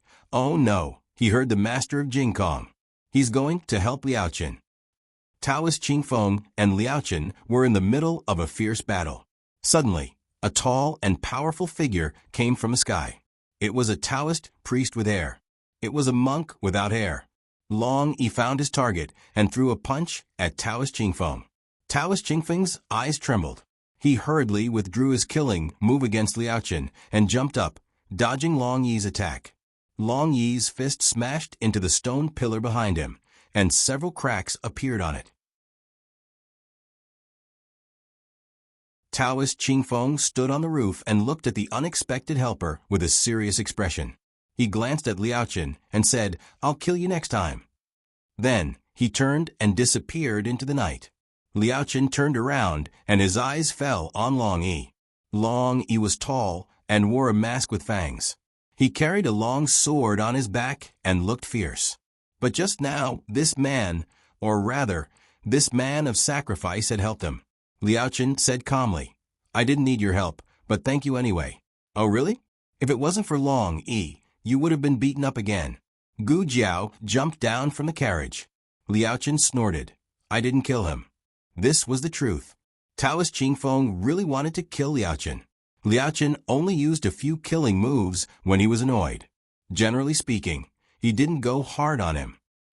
Long Yi, Gu Chengfeng. Gu Jiao introduced them. Gu Chengfeng stepped down and greeted Liaochen. "I heard you're the master of Jingkong. I've heard so much about you."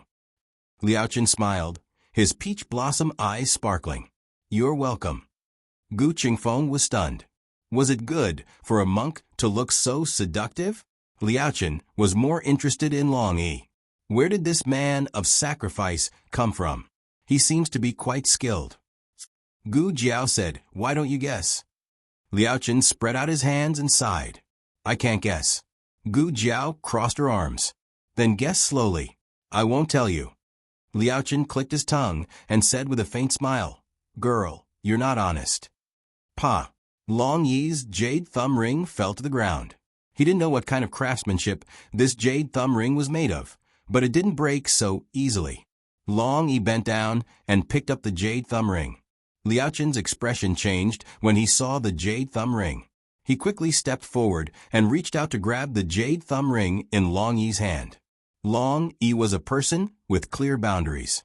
Only Princess Xinyang, Xiaoheng, and Gu Jiao could touch his personal things. Now, he could barely count them as little Jingkong. Liaochen was obviously not in this range. Long Yi slapped at Liaochen. Liaochen was struck by a palm strike. The instant he was sent flying, he flicked his sleeve and removed Long Yi's mask. Soon after, Liaochen saw a face that he would recognize even if it turned into ashes. However, the first thing he saw was the face of a youth. The youth held a long sword in his hand. He looked like a young hero of Jianghu, but he was colder and more ruthless than a chivalrous hero. "I will take your life today."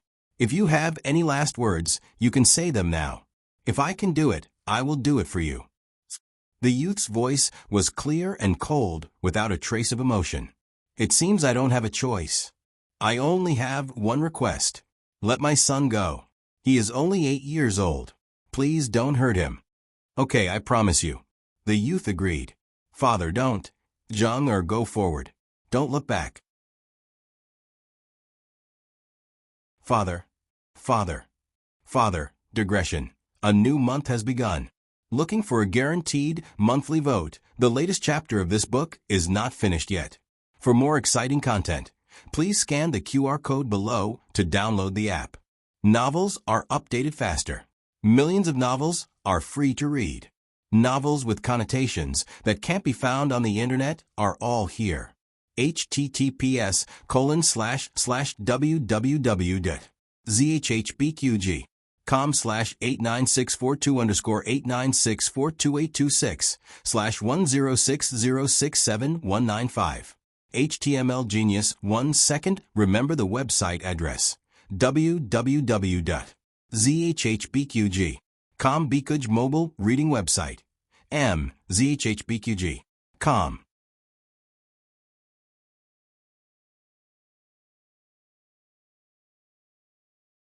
Chapter 812. The latest chapter of this book is not finished yet.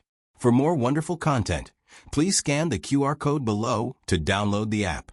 Novels are updated even faster. Millions of novels are free to read. Novels with connotations that can't be found on the internet are all here. This sudden unforeseen event made Gu Jiao and Gu Chengfeng both stunned. Gu Chengfeng understood Long Yi's temperament. This guy didn't want strangers to get close to him. If it wasn't Xiao Hong and this little girl, it was best not to provoke him. Was Liaochen crazy? He actually dared to steal from Long Yi? No, why did he want to steal from Long Yi? He also took off Long Yi's mask. Long Yi. Gu Chengfeng's gaze involuntarily fell on Long Yi's handsome face. He was stunned all of a sudden. Did Long Yi look like this? He had always thought that Shadow Guard Long wore a mask because he was ugly, but it turned out that he was handsome. This handsome was too tragic. Long Yi's handsomeness had a trace of Jianghu's chivalrous aura, but it also lacked the worldly aura and had a trace of an expert's natural airhead.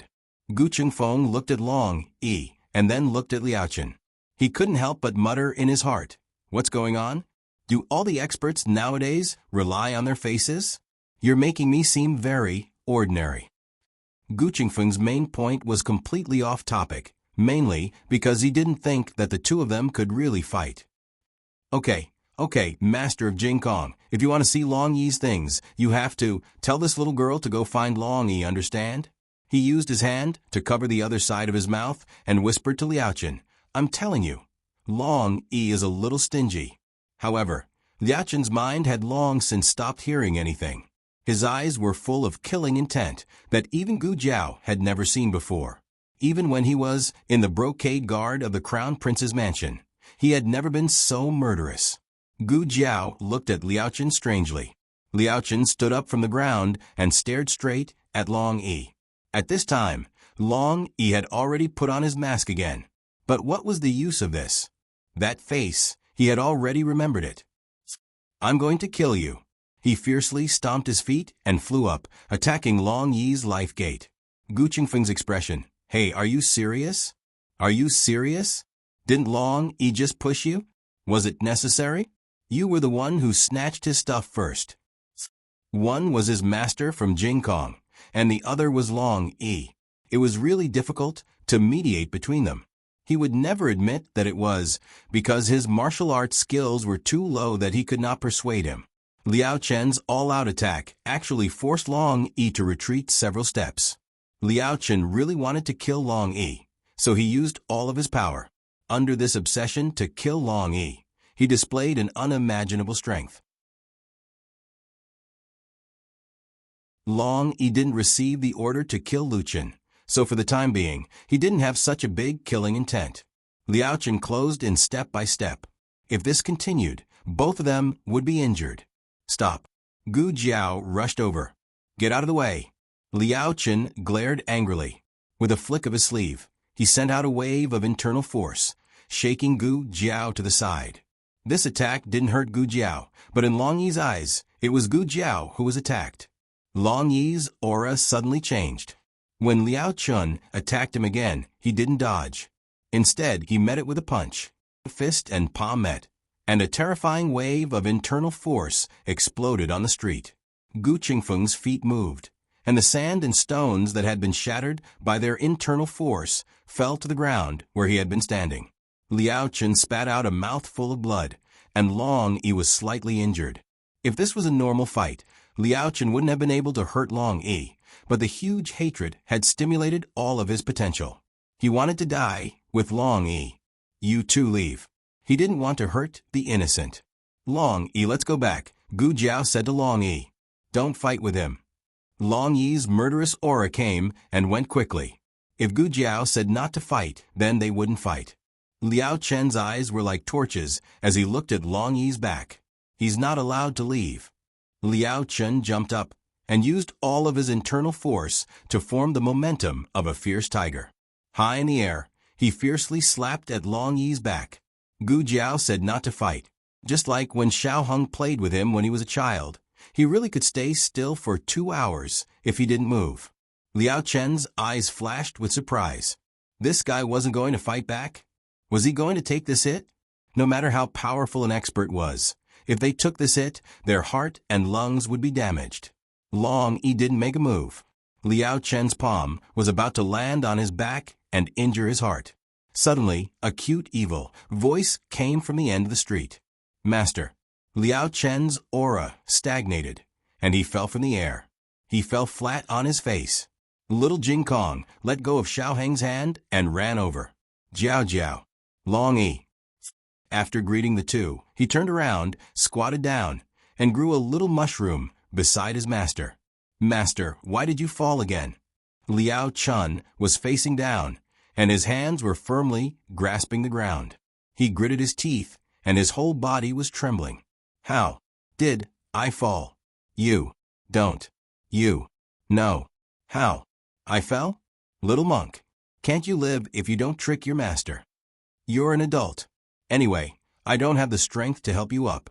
Master, you can get up by yourself. After saying that, the little guy decisively left his master and happily went to find Gu Jiao. Liao Chun. A grown disciple can't be kept at home. Gu Jiao rubbed his little head, and looking at Xiao Hung, who was walking over, she asked, Why are you here? Xiao Hung raised his eyebrows and looked at the little guy. The little guy shook his head and said, It's not that I want to eat Tong Hulu. Now, whenever Long Yi saw Xiao Hung and little Jing Kong in the same frame, he wouldn't easily crash. However, whether he still treated little Jing Kong as Xiao Hung or not, only he knew in his heart. Long Yi, you and Jing Kong get on the carriage first. Xiao Hung said to Long Yi. Long Yi picked up the little guy, and without saying anything, he got on Xiao Heng's carriage. The carriage of Xiao Hung stopped beside the carriage of Crown Prince, and when Long Yi was walking in front of the carriage of Crown Prince just happened to wake up, and just after he yelled someone, Long Yi didn't even raise his eyelids and hit him with internal force, knocking him out again. Long Yi carried little Jing Kong and got on the carriage. Only Xiao Hung, Gu Jiao, Gu Qingfeng, and Liao Chen were left in the alley. Liao Chen stood up with his body that had almost fallen apart. He didn't fight with Long Yi, but he was beaten black and blue by his disciple.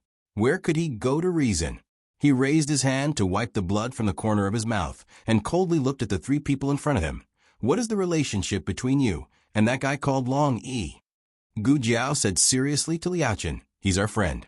Friend? Liao Chen looked at little Jing Kong, who was sitting in the carriage and chattering away.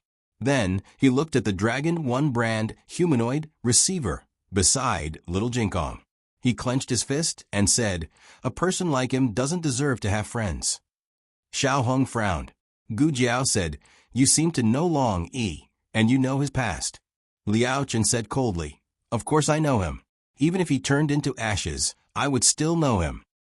Xiao Hung stared at him and said, In fact, I have always wanted to know your identity. You can't be unrelated to the Xinyuan family. but I couldn't find you in the Xianyuan family's portrait and genealogy. Third Princess and Duke Angwa have also never heard of a person called Xianyuan Zheng. So who are you? Liao Chen coldly snorted and said, "Who I am is not important. If you still want Jing Kong to live, you better let me kill him." He didn't say that he would let Xiao Heng and Gu Jiao kill him because Gu Jiao said that Long Yi was their friend. So he wouldn't let Gu Jiao make things difficult for him. He would do it himself.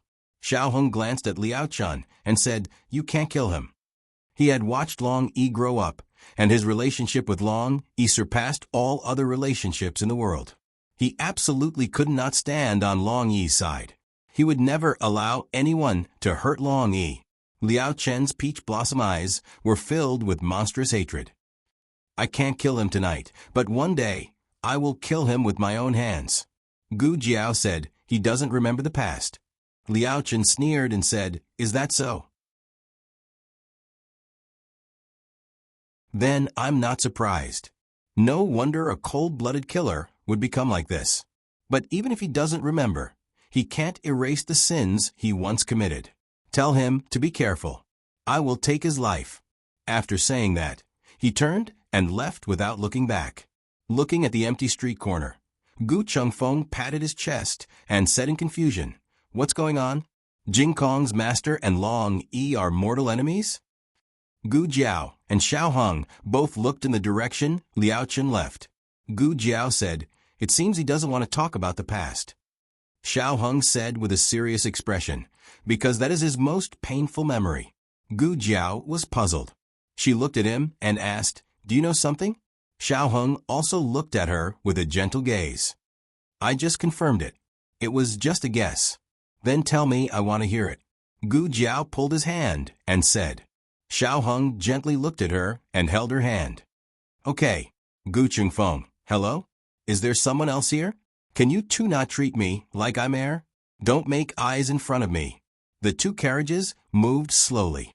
The two of them followed beside the first carriage at a leisurely pace. Gu Chengfeng rolled his eyes and sat in the second carriage. Xiao Heng said softly, "It all started with the Xianyuan family more than 30 years ago. At that time, the Xianyuan family was also a military family, but it was not as powerful as it was later." Gu Jiao nodded. "I've heard that the Xianyuan family gradually became powerful under Xianyuan Li's leadership. The Black Wind Camp was also founded by Xianyuan Li." Xiao Heng shook his head. "But that's not the case." "Huh?" Gu Jiao looked at him blankly. Xiao Heng smiled and rubbed the little strand of hair on her head. He said, "The founder of the Black Wind Camp was someone else. The most powerful person in the Xianyuan family was not Xianyuan Li, but the first leader of the Black Wind Camp. He was also the master of shadows of the Xianyuan family. He was the real military soul of the Xianyuan family." Gu Jiao touched her chin. "Master of Shadows? The name sounds very cool. What kind of person was he?" Xiao Heng said, "I don't know what kind of person he was, but I know that he was also the founder of the State Preceptor Hall." Gu Jiao couldn't help but think of the faceless portrait. Could it be that person? If it was him, then he must be the third clay figurine that sat with Xianyuan Li and the State Preceptor. She remembered that the State Preceptor said that the person was both a teacher and a friend.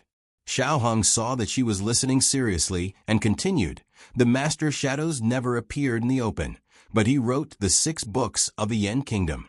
He founded the State Preceptor Hall and the Black Wind Camp. He also left behind countless riches. He and Xianyuan Li fought everywhere, but he was always in the dark. He didn't leave his name on the battlefield, so everyone only thought of him as a powerful soldier and didn't think much of the rest. But in the end, this secret was still discovered. The royal families of Jin and Liang began to think of ways to win him over. If they couldn't win him over, they decided to get rid of him. Who would have thought that one day he would suddenly disappear? Everyone guessed that he was either dead or found a place to hide. Gu Jiao asked, "What does this have to do with Liao Chen?" Although she saw some things in the dream, it wasn't everything. At least, the part about Liao Chen was only the ending and not the past. Xiao Hung paused and said, Liao Chen's father is the second master of shadows. Gu Jiao asked, that person's son? Xiao Hung shook his head again. No, that person is not a member of the Xianyuan family. Liao Chen's father is.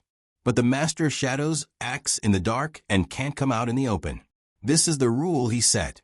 Xianyuan Li's younger brother, Xianyuan Qi, faked his death and became the second master of shadows of the Xianyuan family. Only the patriarchs of the Xianyuan family know about the existence of this dark force.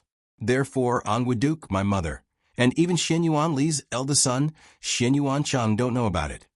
20 years ago, Xianyuan Qi took Xianyuan Zheng, who was only 8 years old, to Zhao country to find a kind of medicinal herb. On the way, Xianyuan Qi encountered an assassin and died. From Liao Chen's reaction, that assassin was Long Yi. Although Long Yi killed Xianyuan Qi, he also paid a great price. He lost all his memories and became half stupid and half stupid. Digression, Long Yi, you are stupid. Lu. 3 votes to 200. Do you still have monthly votes? Let's break 100. The latest chapter of this book is not finished yet. For more wonderful content, please scan the QR code below to download the app. Novels are updated faster and more complete. Millions of novels are free to read. Novels with connotations that can't be found on the internet are all here. https://www.zhbqg.com/896429score89642826/106061820. HTML Genius remembered this site's address in a second. www.zhbqg.com Bikuj mobile reading website. zhbqg.com.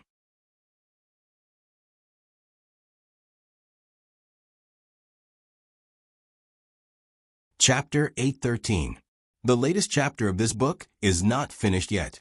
For more exciting content, please scan the QR code below to download the app. Novels are updated faster. Millions of novels are free to read. Novels with connotations that can't be found on the internet are all available here. Long Yi. Little Jing Kong was carried on Long Yi's back as he leaped onto roofs and vaulted over walls. The feeling of whistling through the night wind made him feel extremely cool. Not only was he not afraid, but he was so excited that he shouted loudly. Long Yi was wearing a mask, so people couldn't see the expression on his face, but Gu Jiao could feel that his heart was relaxed. He was also very happy. In the days of being an assassin, there was only endless killing. Although he had forgotten the past, this kind of life was also pure and beautiful. Gu Jiao looked at one big and one small jumping up and down in the night and said with emotion, they are really carefree. After listening for so long, Gu Qingfeng's ears were almost pricked up like a donkey's ears. He finally couldn't help but say, they are very carefree now. But have you thought about it? Liao Chen's father is dead, and Liao Chen is very likely to be the third Lord of Shadows. He became a monk, but he didn't get married or leave any descendants. Jing Kong might be the fourth. If Long Yi's mission is to kill the Lord of Shadows, then once Long Yi recovers his memory, it is very likely that he will attack the two of them. As he spoke, he paused for a moment and looked at Xiao Hung with a gaze that carried a trace of sympathy. Don't think that you're lucky. The blood of the Xianyuan family flows in your veins as well. Perhaps he'll kill you as well when the time comes.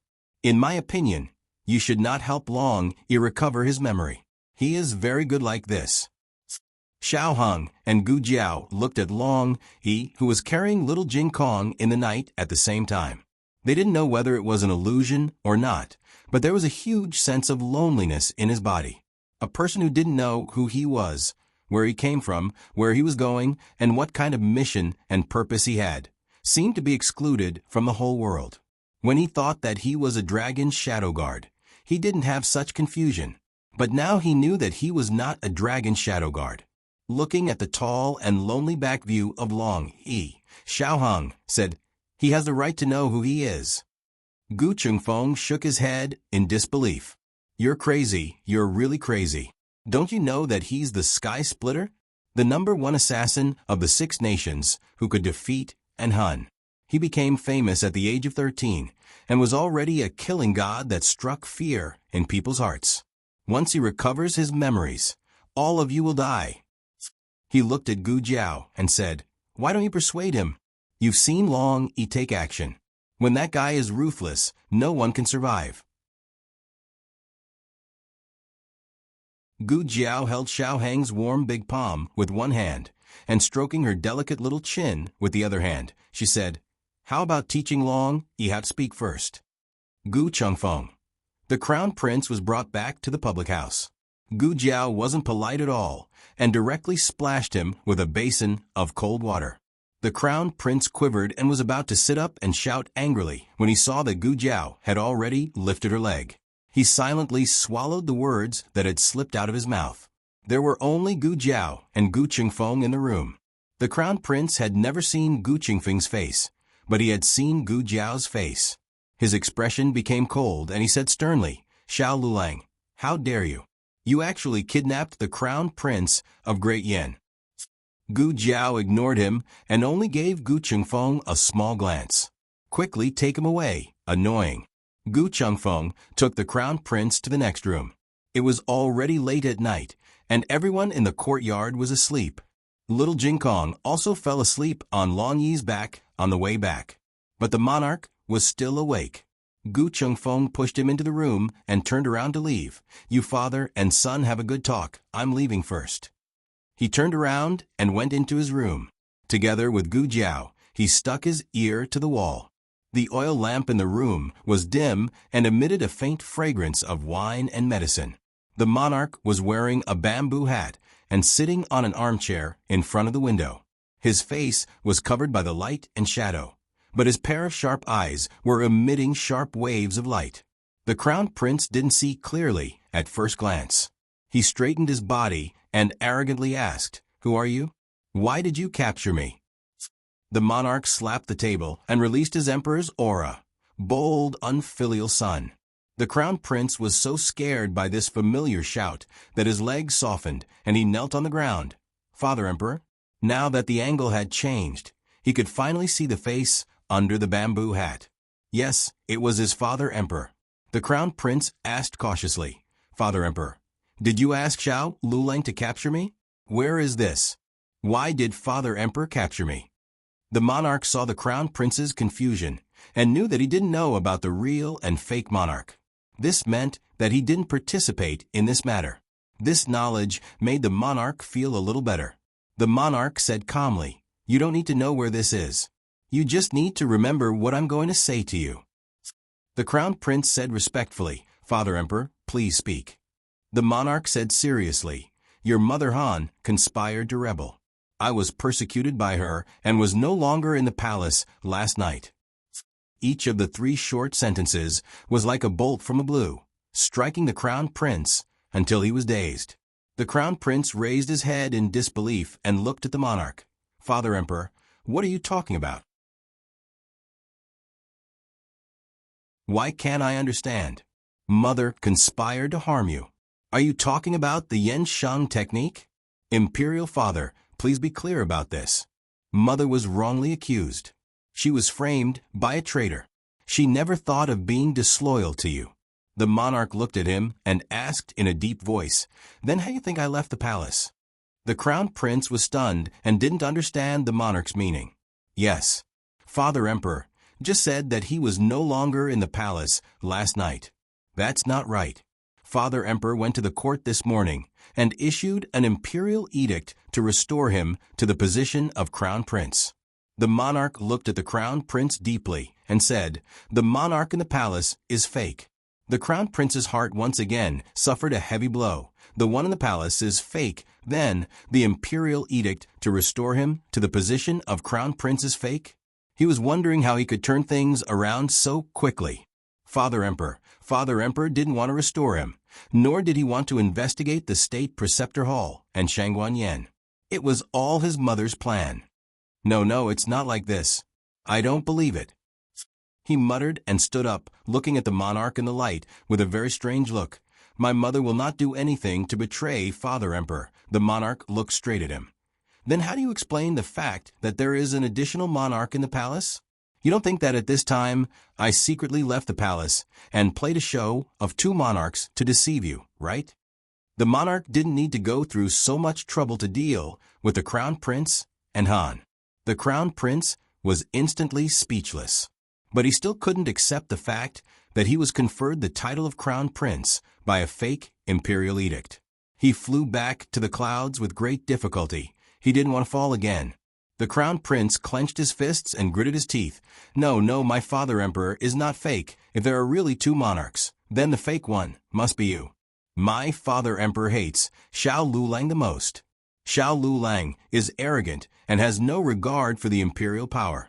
He never kneels when he sees my father emperor. He also colludes with Nguagong. This is also the object of my father emperor's disgust. In addition, he is from a lower country. How can he defeat so many outstanding children of the upper country and win the position of commander of the Black Wind Cavalry? All of these are things that my father emperor can't tolerate. If it is, as you said, you are my father emperor, you will never go to Xiao Lulang, even if you were forced out of the palace. My father emperor trusts the Wang family the most. The first person he should go to is Wang Su. You exposed yourself, didn't you? Although I don't know what method Xiao Lulang used to find someone with such a similar appearance and voice to pretend to be my father emperor. A fake is a fake. I advise you not to help the evildoer.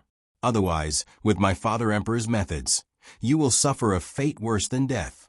After hearing the crown prince's eloquent words, the monarch didn't immediately refute. Instead, he fell into silence. The room suddenly quieted down. The crown prince didn't know if it was because his ears were buzzing. He could only hear his heavy breathing and his thumping heart. So, in your heart, I am this kind of person.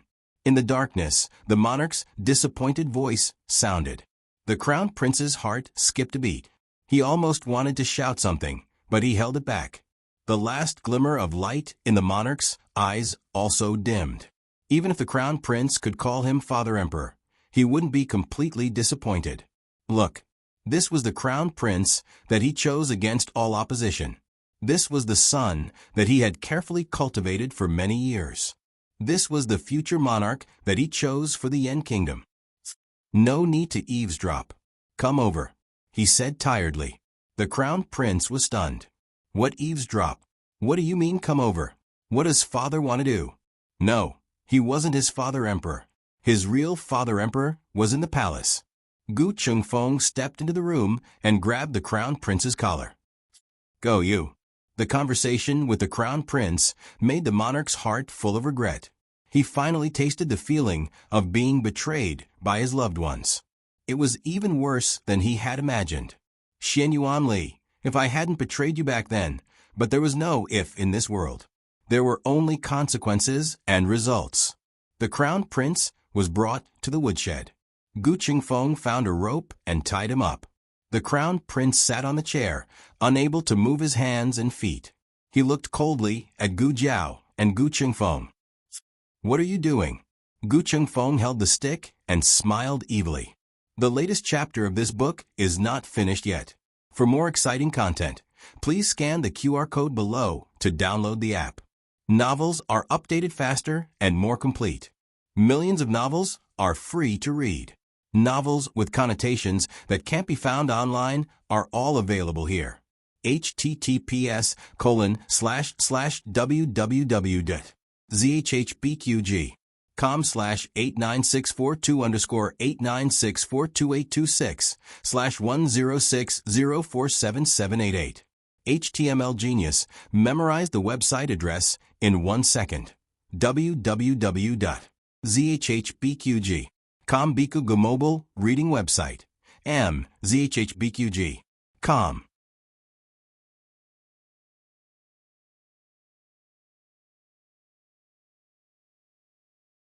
Chapter 814. This book's newest chapter is not finished yet. For more exciting content, please scan the QR code below to download the app. Novels are updated even faster. Millions of novels are free to read. Novels with content that cannot be found online are all available here. Cold Palace. Han Shi was already resting in the east courtyard.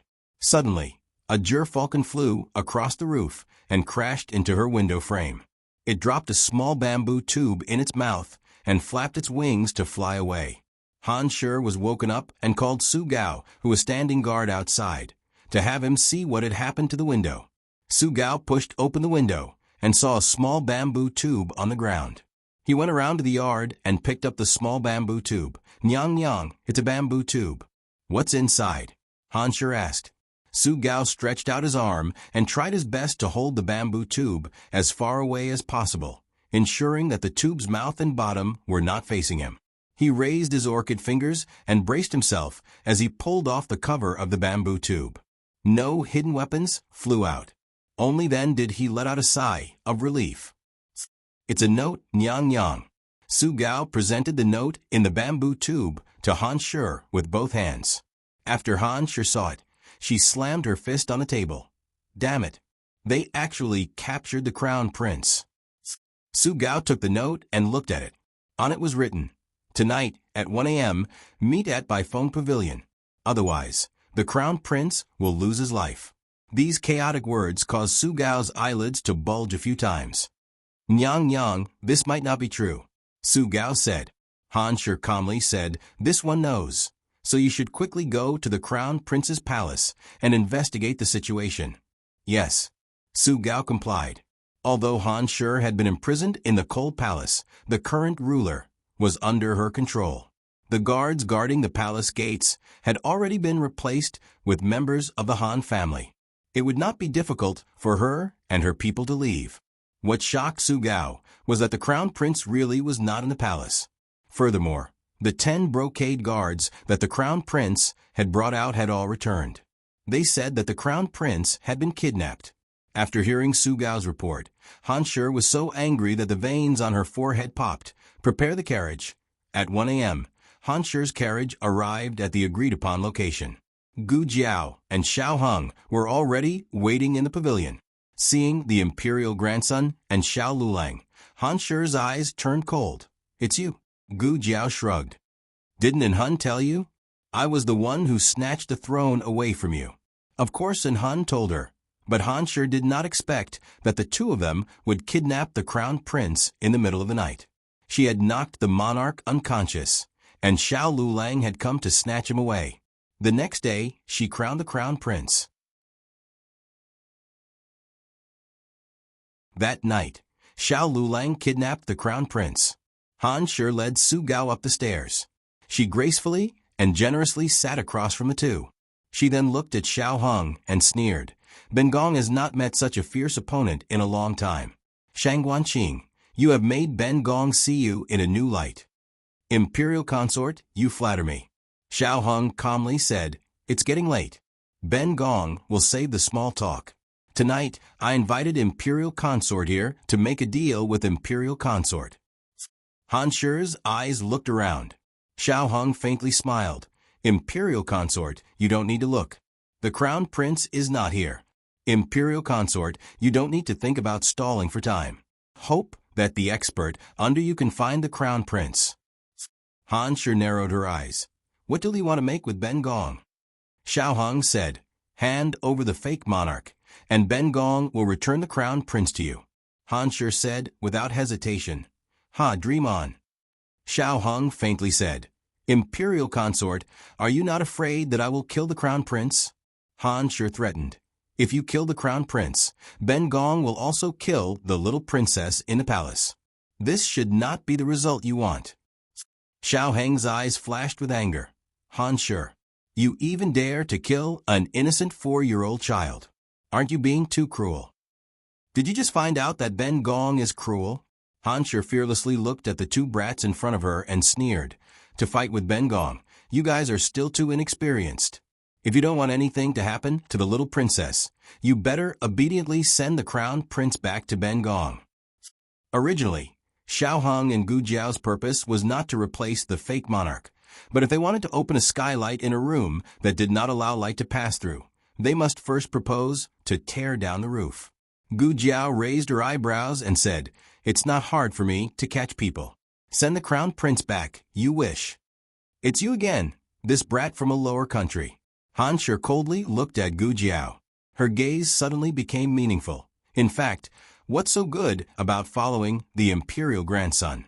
What Shang Wanyan and the imperial grandson can give you, Ben Gong and the crown prince can give you even more. There is no harm in considering working under Ben Gong. Ben Gong will definitely not treat you unfairly. Io. Is she trying to poach someone right in front of her? Han Shi was very optimistic about her own situation and was very confident. Gu Jiao curled her lips, raised her hand, and gently grabbed Xiao Heng's hand that was placed on the stone table. Then, under Han Shi's gaze that was as if she had seen a ghost, she slowly said, "What I want is him. Can you give it to me?" Han Shi felt as if she had been struck by lightning. Two grown men actually, offending public morals. She simply could not watch. Han Shi turned her face and coldly said, "I'll give you the little princess." This is the biggest concession that Ben Gong can make. Otherwise, Ben Gong does not mind fighting to the death with you. She was very clear that Shang Guanqing would not really kill the crown prince. Because if he did, she would definitely kill the little princess. But Shang Guanqing should also be clear that she would definitely not hand over the monarch. The perfect balance between the two sides was to exchange the little princess for the crown prince. There could not be any more. Xiao Heng said, "All right, you have people bring the little princess over. I will also have my people bring the crown prince over. Don't play any tricks.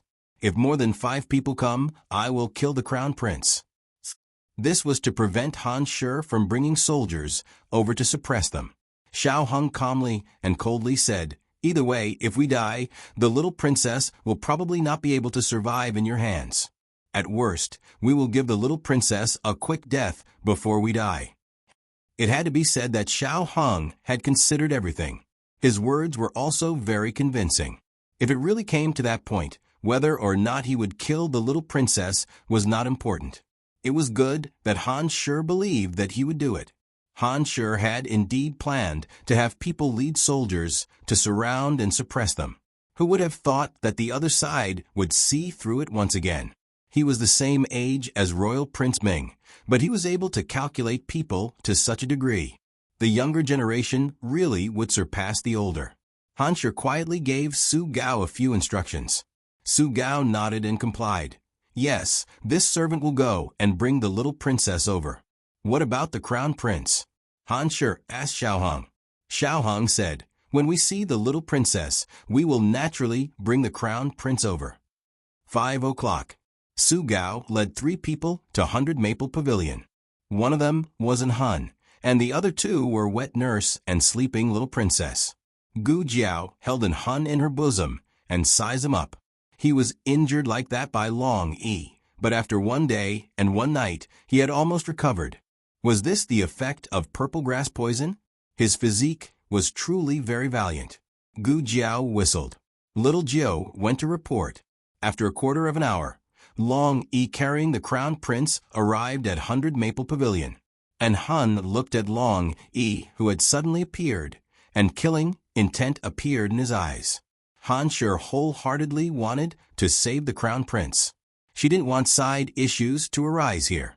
Most importantly, she didn't want to accidentally injure herself and the crown prince.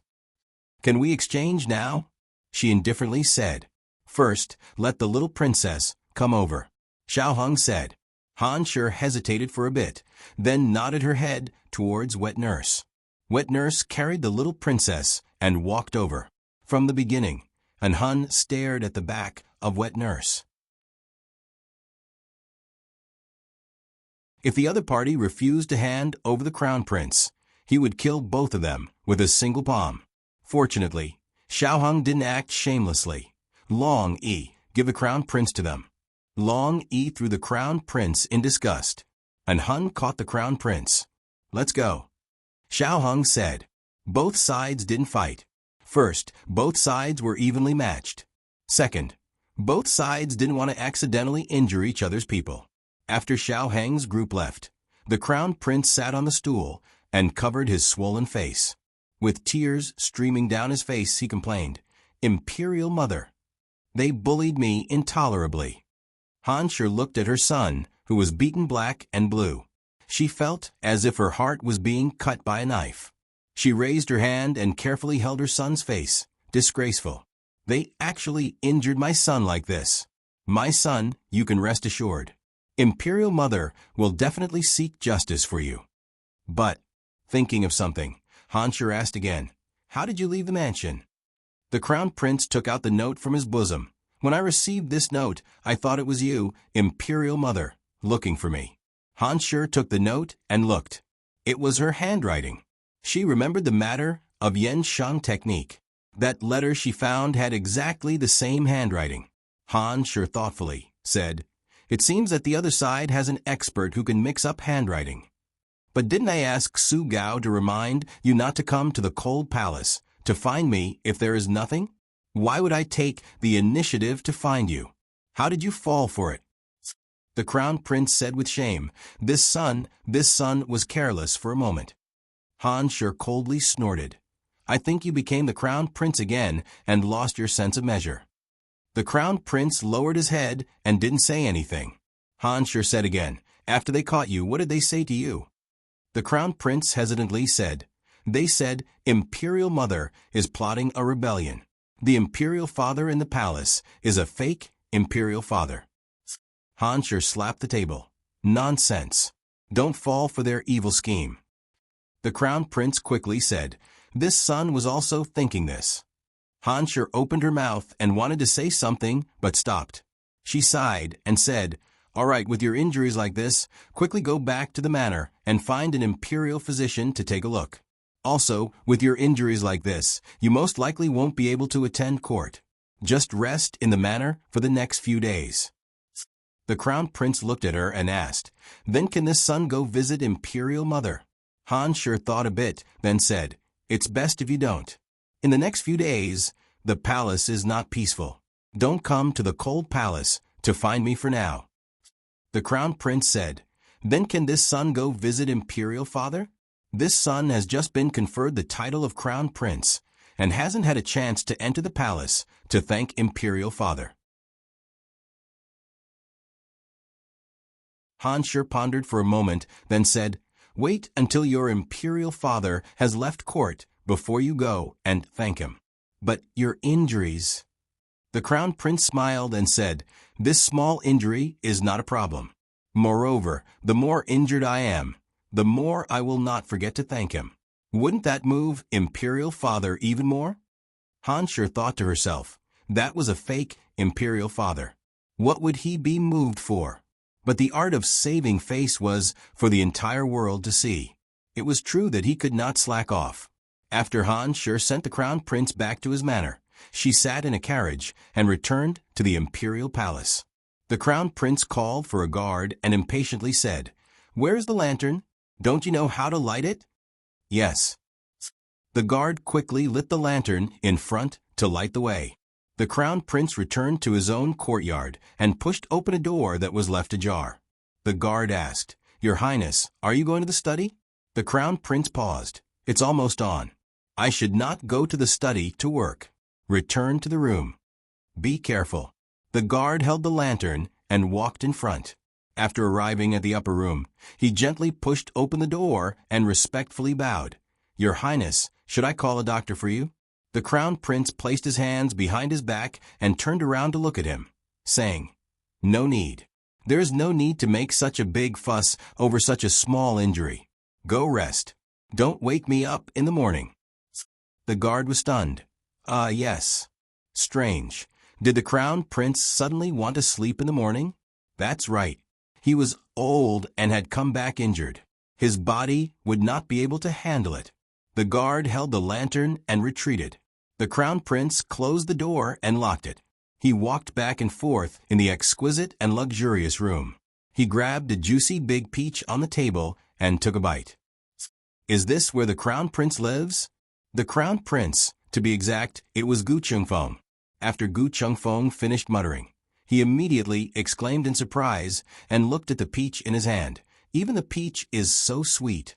To be able to eat iced fresh and sweet fruits in the middle of the night The Crown Prince of Great Yen Kingdom really knew how to enjoy life. Gu Chengfeng fell onto the bed. That soft and bouncy feeling almost made him scream out in pleasure. He kicked off his shoes and held the peach in one hand. The other hand was behind his head. He crossed his legs again. As he shook his feet and chewed on the peach, he proudly snorted. That stupid woman Han sure. She must still be smug that she is an expert negotiator. She only used a small imperial daughter to exchange for her crown prince. She didn't expect that the one she exchanged for was actually you, Master Feng. This is called giving someone a taste of their own medicine. Thinking of his performance in the pavilion, he sat up and said with incomparable infatuation, "My acting is so good that I even fooled my own mother, Madame Han. As expected of me." Digression, it's very late. I'm going to sleep first. During the day, I'll update everyone. While I'm at it, I'll ask for a wave of monthly votes. The latest chapter of this book is not finished yet. For more exciting content, please scan the QR code below to download the app. Novels are updated even faster. Millions of novels are free to read. Novels with content that can't be found online are all available here. https://www.zhbqg.com/89642_8964286/1060465117. HTML Genius remembers this site's address in 1 second. www.zhbqg.com Biku Pavilion Mobile Reading Website. zhbqg.com.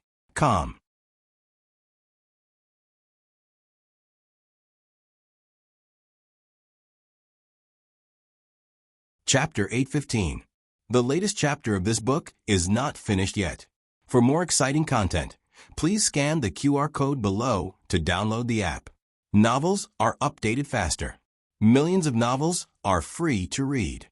Novels with content that can't be found on the internet are all available here. Dawn broke in the east, and the first rays of the morning sun appeared. The young commandery princess woke up. Unlike adults, children wanted to stay in bed for a while. The young commandery princess sat up in a daze and climbed down from the bed. Huh? Where is this? Wet nurse. She walked out of the room barefooted. Looking at the unfamiliar corridor and courtyard, she was stunned. Before she could cry out of fear, little Jing Kong finished his morning practice and came over. Light Shui. The young commandery princess turned around in a daze. Jing Kong. Jing Kong ran over. Seeing her familiar friends, the young commandery princess forgot her fear. The two little kids stood face to face, their little arms flapping behind their backs like two excited little chicks. Light Shui. Jing Kong. Light Shui. Jing Kong. The courtyard was filled with their little chattering voices, and her aunt lay on the bed, hopelessly. When you go back to Zhao country, don't bring that little loudspeaker with you. Otherwise, she will die. Gu Chengfeng slept until the afternoon. He had ordered in advance that no one would disturb him. His behavior was a bit out of character. After all, the crown prince always looked very diligent. He often ate and slept late, which was something that had never happened before.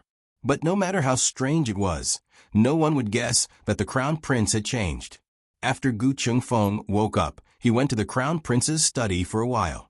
He wanted to find some evidence of the crown prince and the Han family, or the Han family and the Han family conspiring to rebel, but he didn't find much. The Han family didn't even tell the crown prince that the crown prince had changed the monarch.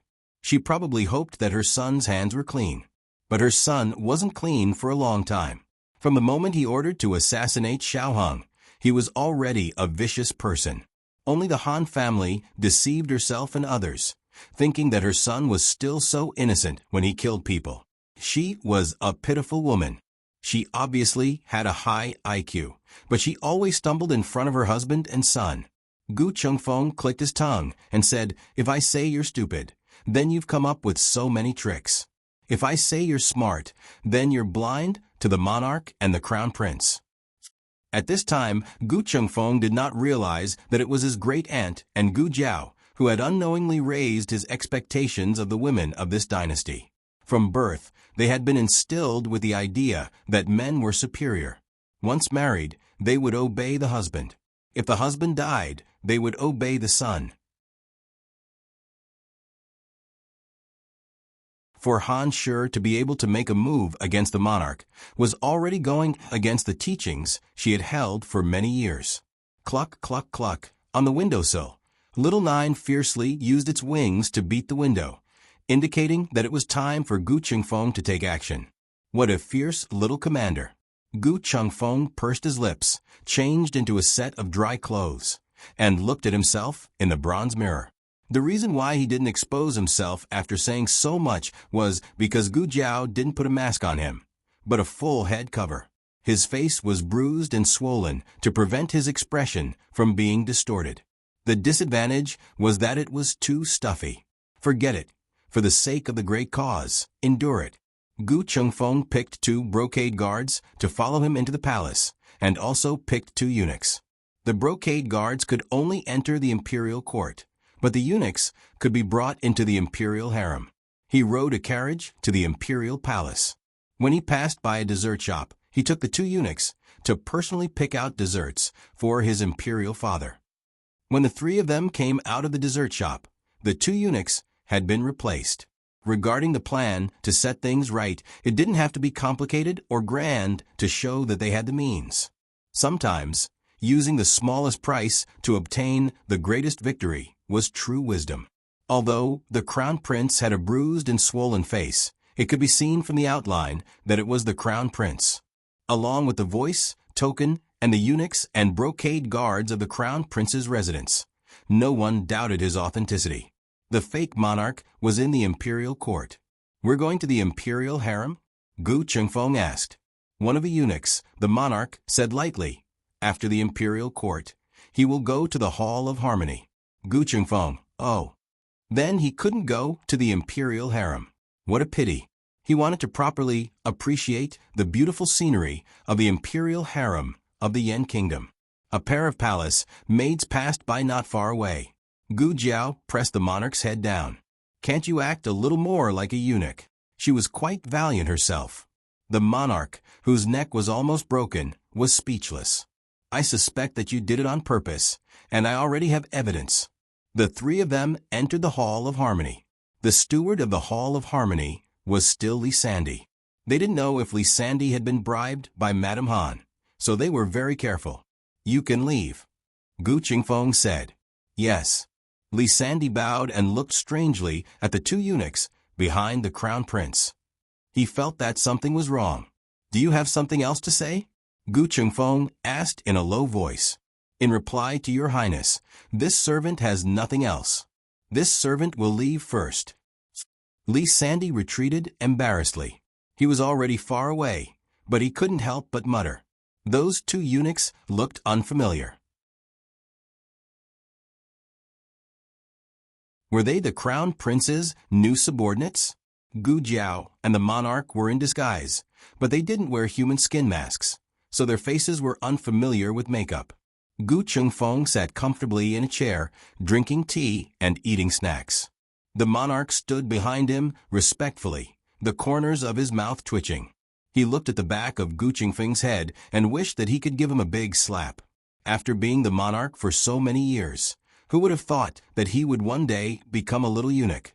Gu Jiao signaled him with her eyes. "Correct me, it's an old eunuch." The monarch's heart was filled with 10,000 arrows. The monarch finally realized how difficult it was to be a eunuch. After standing like this for half an hour, his old waist was about to break. Fortunately, the heavens didn't disappoint the faithful. The fake monarch left court. Li Sandy went to pay his respects to the fake monarch and reported that the crown prince had come to thank him. He was waiting in the side hall. The fake monarch nodded with a dignified face. "I know. Go and tell the imperial kitchen that the crown prince will have lunch in Zhanghe Palace at noon." Listening to this familiar business ability, Gu Jiao and Gu Chengfeng almost thought that the one next to them was the fake one. The monarch gritted his teeth. "I'm real." Gu Jiao, "Oh." Gu Chengfeng seconded. "Oh." What does it matter if you're real or not? Anyway, it's enough to beat the Han family's monarch. The monarch again. The fake monarch entered the side hall. He was followed by the newly promoted eunuch. When eunuch saw the crown prince with a bruised nose and swollen face, he was slightly stunned. Your Royal Highness, you are, Gu Chengfeng sighed. Don't mention it. Last night, I encountered a wave of assassins. Fortunately, I came to the palace today to pay my respects to Imperial Father. As he spoke, he cupped his hands and bowed to the fake monarch. This son greets Imperial Father. This was the etiquette of the great Yan kingdom, which Shangguan taught him for a long time. The fake monarch nodded with dignity. Yu Changhua, go and call Imperial Dr. Liang. Let him take a look at the crown prince. Yes. Eunuch Yu turned around and left, leaving Li Sandy and several eunuchs in the Zhanghe palace to carefully serve him. Imperial Father. Gu Chengfeng said to the fake monarch, this son came here today because I have an important matter to report. Imperial Father, please dismiss your attendants. The fake monarch nodded and said to Li Sandy and the others, you can withdraw. Gu Jiao also made an appearance of withdrawing with the monarch. Gu Chengfeng stopped the monarch. Eunuch Li, you stay. You are an important witness. There are some things that you must personally report to Imperial Father. The monarch was openly left in the side hall. Gu Jiao guarded outside and didn't forget to close the door. Li Sandy smiled. What's your name? I haven't seen you before, but I feel that you are a bit familiar. Gu Jiao curved the corners of her lips. Eunuch Li has good eyesight. Li Sandy was stunned. In the side hall, the fake monarch looked at Gu Chengfeng and said, what do you want to report to me? Hearing the word Gu Chengfeng's goosebumps fell to the ground. The monarch coldly looked at the fake in front of him, his anger sinking as he said, bold traitor, quickly kneel before me. The prestige of the Son of Heaven shook all directions. The roar of dragons and tigers, nothing more. The fake monarch suddenly froze. Outside the door, Li Sandy looked at Gu Jiao with a dumbfounded expression. You are? Xiao Darren? Gu Jiao only has two voices, her original female voice and a juvenile voice. When Li Sandy heard this juvenile voice, he recognized that it was the former Xiao Lulang. He looked at Gu Jiao and then looked at the closed door. Xiao Lulang was a person of the Duke Angwufu, the confidant of third Princess Shangguan. How could he be together with the crown prince? Before he could figure it out, there was the sound of fighting coming from inside. Li Sandy hurried to enter the room to protect the emperor. Gu Jiao grabbed him. Eunuch Li, I haven't seen you for a long time. Let's talk, don't be anxious. You, presumptuous. Li Sandy's voice hasn't faded yet, not far away. Han Shi's stern voice came. Han Shi actually came out of the cold palace. She really couldn't wait. Han Shi was followed by a group of imperial guards.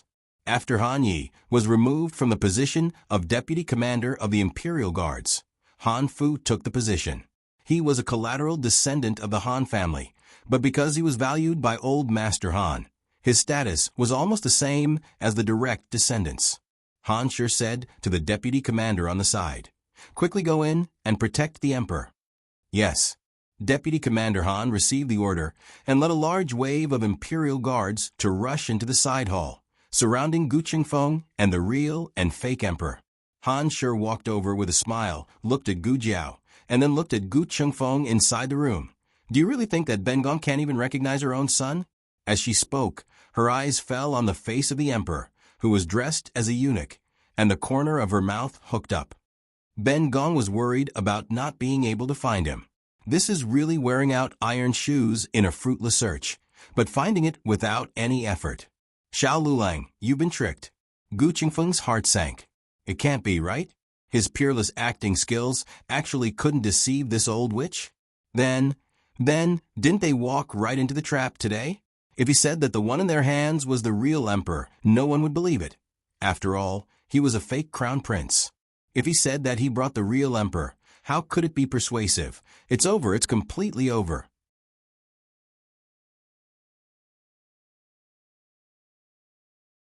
They don't have any chance to turn the tables. Han sure took in Gu Qingfeng's panic, looked up to the sky and laughed. Xiao Lulang, Xiao Lulang, fighting against Bengong. You're still too inexperienced. Today, none of you can think of leaving alive. Gu Jiao faintly tilted her head, crossed her arms and looked at her. Are you sure? Do you want to turn back and look? Digression, third watch, rubbing your hands together. Do you still have a monthly ticket? The latest chapter of this book is not finished yet. For more exciting content, please scan the QR code below to download the app. Novels are updated even faster. Millions of novels are free to read. Novels with content that can't be found on the internet are all available here.